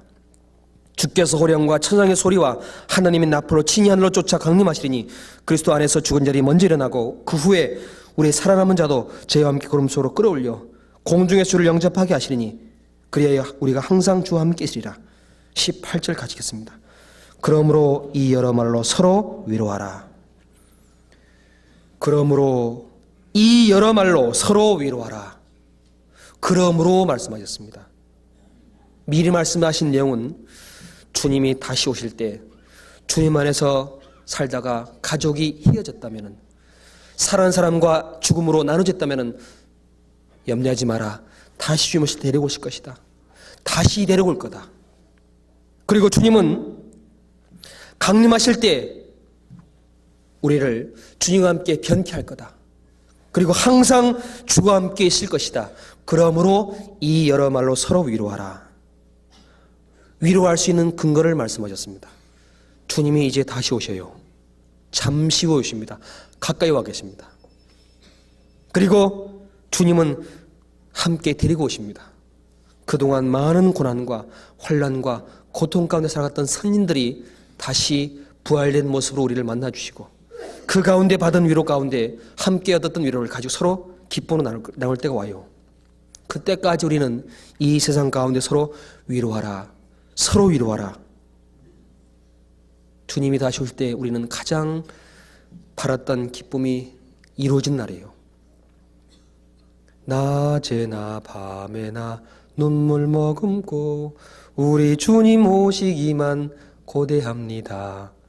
먼 하늘에 떠있는 구름만 봐도 행여나 우리 주님 오시는가 해. 주님이 언제 오실지 모르지요. 그러나 가까이 와 있습니다. 그 위로를 우리에게 기억하라고, 그 위로 가운데 서로 위로하라고. 제가 어제 지방에서 올라오는데 그저께 주일날 잠깐 차에서 나와서 잠깐 쉬는 시간에 책을 잠깐 뒤져봤습니다. 세상에 바라는 책. 그 책 속 이런 얘기 나왔습니다. 사랑하고 눈하고 같은 이유를 누가 써놨습니다. 글로. 그 내용을 가만히 보면서 그렇다 하는 생각이 들어서 잠깐 말씀을 좀 드리겠습니다. 어젯밤에 뭐 왔습니까? 눈 왔지요. 또 공교롭게 눈이 왔습니다. 감사하게도. 사랑과 눈이 같은 이유를 이방 사람이 하는 말이, 첫째, 다 하늘에서 온다라는 말을 하더라고요. 하늘에서 온다. 사랑이란 것도 사람에게는 없다. 어디선가 온다. 사람에게 없으면 하늘밖에 없다. 눈도 어디서 옵니까? 하늘에서 온답니다. 또 두 번째 같은 것은 다 깨끗하다. 하얗다. 눈도 하얗고 그 사랑은 거짓이 없는 사랑을 사람들은 갈구하고 있습니다. 그래 내려주기를. 그래서 순백색이다라는 그런 말을 하더라고요. 또 하나는 처음 받아들일 때 다 기쁨으로 만난다라는 말을 하더라고요. 기쁨으로 만난다. 첫눈 올 때 기쁩니까? 슬픕니까? 세상은 즐거워 뛰놉니다. 강아지 제일 먼저 나요. 강아지가. 눈 온다고. 어쨌든 그 첫눈이라는 것은 사람이 뭔가 설렘을 주는 것 같습니다. 우리에게 준 첫사랑. 첫사랑 우리에게 뭔가 늘 샘솟는 기쁨을 늘 일깨워줍니다. 또 하나, 뭔가 따뜻한 게 들어가면 다 녹는답니다. 눈이 차갑지만 들어가면 어떡하죠? 다 따뜻한 게 있으면 다 녹아버립니다. 사랑이란 그 가운데 주님의 사랑이 들어가면 다 녹는 것 같습니다. 또 하나, 뭔가 추위를 막아준답니다. 추위를 막아준대요. 유생하다. 왜 눈이 추위를 막아줄까? 어떤 사진 기자가 하는 말을 제가 들었습니다. 설악산에 가보면 눈이 막 쌓인답니다. 그런데 그 나무가 한겨울 그 영하 몇십 도 되는 가운데 버틸 수 있는 근거가 눈이 그 나무를 쌓여서 보호하기 때문에 살 수 있답니다. 생명이. 사랑도 마찬가지 같습니다. 그 사람 생애 속에 주님으로부터 위로와 사랑이 없다면 그 사람 마음은 넘어져 버리고 메말라 버립니다. 또 한 가지 비유하기를 고요할수록 쌓인답니다. 고요할수록. 눈이 낮에 쌓입니까? 밤에 쌓입니까? 보통 밤에 쌓이죠. 고요할 때, 조용할 때 차곡차곡 쌓입니다. 주님은 인생 걸음 속에서 주님의 길과 함께 동행하는 그 고요한 걸음 속에서 사랑이 하나하나 쌓여나갑니다. 그 위로가 쌓여서 그 사람 마음을 붙잡고 추위를 막아주고 그 사람의 모든 걸음 가운데 보호함이 있습니다. 또 하나 한 사람이 또 하나 한 가지 비유하기를 끝날 땐 다 물이 된답니다. 이상한 왜 물이 될까? 눈이 녹으면 뭐가 되죠? 물 되죠. 주님의 사랑을 받은 사람들은 눈에 뭐가 납니까? 눈에 보통 물이 많이 나요. 그걸 눈물이라고 합니다. 눈물. 눈물을 흘리며 씨를 뿌리려 나가는 자는 정녕 그 기쁨과 그 달을 가지고 돌아오리로다. 사랑을 많이 받은 만큼 그 사람 생애 속에 눈물이 많이 나요. 왜? 그 사랑을 보답해야 되기 때문에. 그 사랑을 전하지 않고는 그 은혜를 갚지 못하기 때문에, 그 앞에 선다는 자신이 부끄럽기 때문에 그 받은 만큼 뭔가 그 눈물을 흘리고 있지만은 전하기를 원합니다. 그 길로 우리를 계속 인도하고 있음을 우리는 깨닫고 있지만, 아마 그 사람도 이 복음을 깨달으면 그게 그 말이었구나 깨달을 것 같아요. 그 사람 껍데기만 갖고 있지요. 우리는 알맹이 갖고 있습니다. 알맹이. 그걸 가지고 우리는 어떻게 살아가야 될지를 우리가 말씀과 위로 가운데 더 힘있게 살아가기를 간절한 마음을 기도합니다. 그래서 어떤 어려움이 있어도 그 위로의 말씀을 쭉 생각하고 마음에 간직하고 새기고 주님 바라보고 서로 사랑하고 서로 위로하고 서로 사랑을 살피며 나아간다면 주님 우리와 가운데 역사할 거라고 믿습니다. 같이 기도하겠습니다. 자비로우신 주님 감사합니다. 세상 가운데 비천한 저희들 주님 위로하여 주시고 영원한 위로와 그 좋은 소망으로 우리에게 주신 아버지 하나님 감사합니다. 남은 생에 더욱 주님의 은혜에 대한 보답을 남은 생애 동안 이뤄나갈 수 있도록 도와주시고, 우리 가운데 애통하는 자, 가난한 자, 주님을 위해 살아가고자 하는 모든 사람들 심령 위에 주님의 말씀과 교제 가운데 위로하여 주기를 같은 마음으로 기도합니다. 아직 구원에 이르지 못한 가족들 합당한 때에 주님 이루어 주시고 복음의 길 가운데 나와 함께 같은 위로를 기뻐할 수 있도록 도와주옵소서. 이 한 주간에도 주님 많은 곳에서 복음이 증거되고 있습니다. 증거되는 곳마다 주님 함께 역사하시고 도와주셔서 그 이뤄져 있는 영혼들, 불쌍한 영혼들 하느님께 나와 그 품에 안길 수 있도록 자비와 은혜를 베풀어 주옵소서. 그 일을 위해서 우리가 함께 서로 희생하고 수고하며 함께 동역할 수 있도록 허리띠를 함께 묶어 주옵소서. 얼마 오면 이제 동계수련회가 진행됩니다. 그 가운데 주님 역사하시고 도와주셔서 그 가운데 모든 예비되는 것들 일일이 주님 인도하여 주옵시고 참석한 많은 영혼들 주님으로 받은 위로와 기쁨으로 함께 기뻐할 수 있도록 도와주옵소서. 이 모든 말씀 우리 주 예수 이름으로 감사하며 기도합니다. 아멘. 찬송 같이 하시겠습니다. 찬송가 469장 같이 하시겠습니다.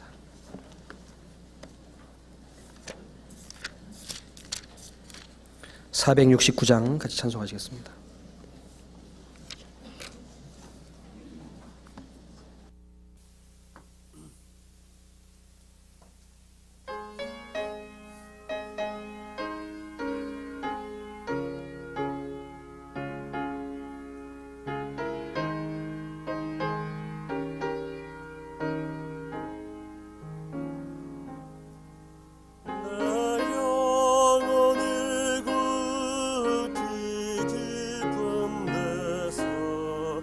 맑은 가락이 울려나네. 하늘 곡조가 언제나 흘러나와 내 영혼을 거의 사네. 평화 평화로다 하늘 위에서 내려오네. 그 사랑의 물결이 영원토록 내 영혼을 덮으소서. 내 마음속에 솟아난 이 평화는 깊이 묻힌 보배로다. 나의 보화를 캐내어 가져갈 자 그 누구랴 안심일세. 평화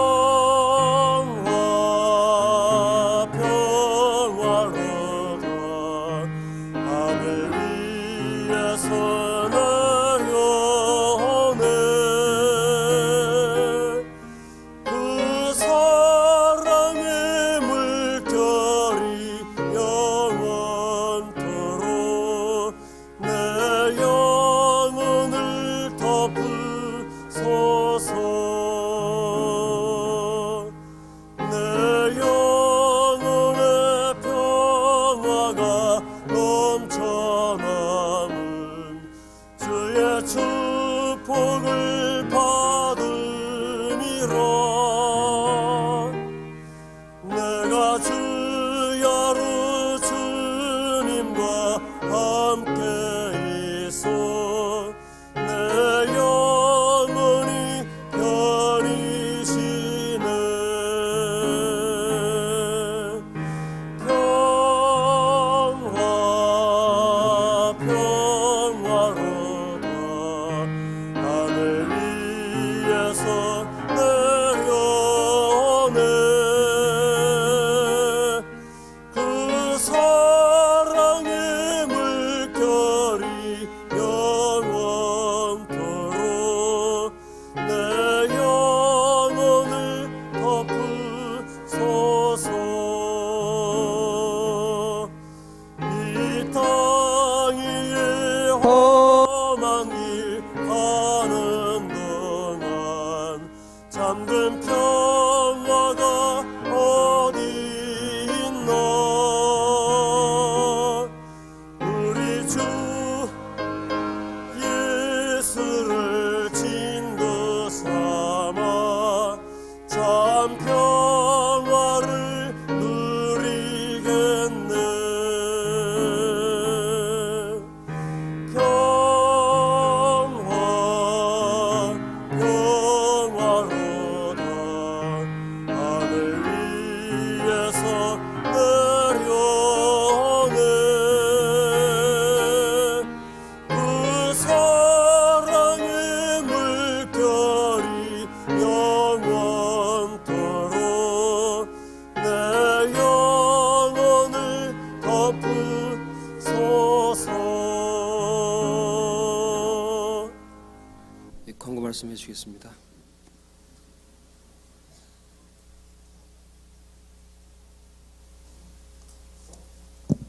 네, 광고 말씀드리겠습니다. 이제 동계 수련회가 앞으로 이제 보름 앞으로 다가왔습니다. 그래서 일요일 날서부터 본당 1층 휴게실에서 동계 수련회 접수를 실시합니다. 아직 접수 못하신 분은 일요일 날 19일, 26일 오전 10시 20분부터 오후 2시까지, 수요일 날 22일, 29일에는 오후 6시 반서부터 오후 8시까지 본당 1층 휴게실에서 접수합니다. 그러니까 전부 이용해 주십시오. 그리고 숙소가 좀 부족해서요, 민박 신청을 받습니다. 안양 의왕 군포교구는 물론이고 강남 관악교구 그리고 이제 기타 교구에서도 민박을 하실 수 있는 분들은 전도인실에다 신청해 주시면 아주 많은 도움이 되겠습니다. 광고 마치겠습니다. 네, 주십시오.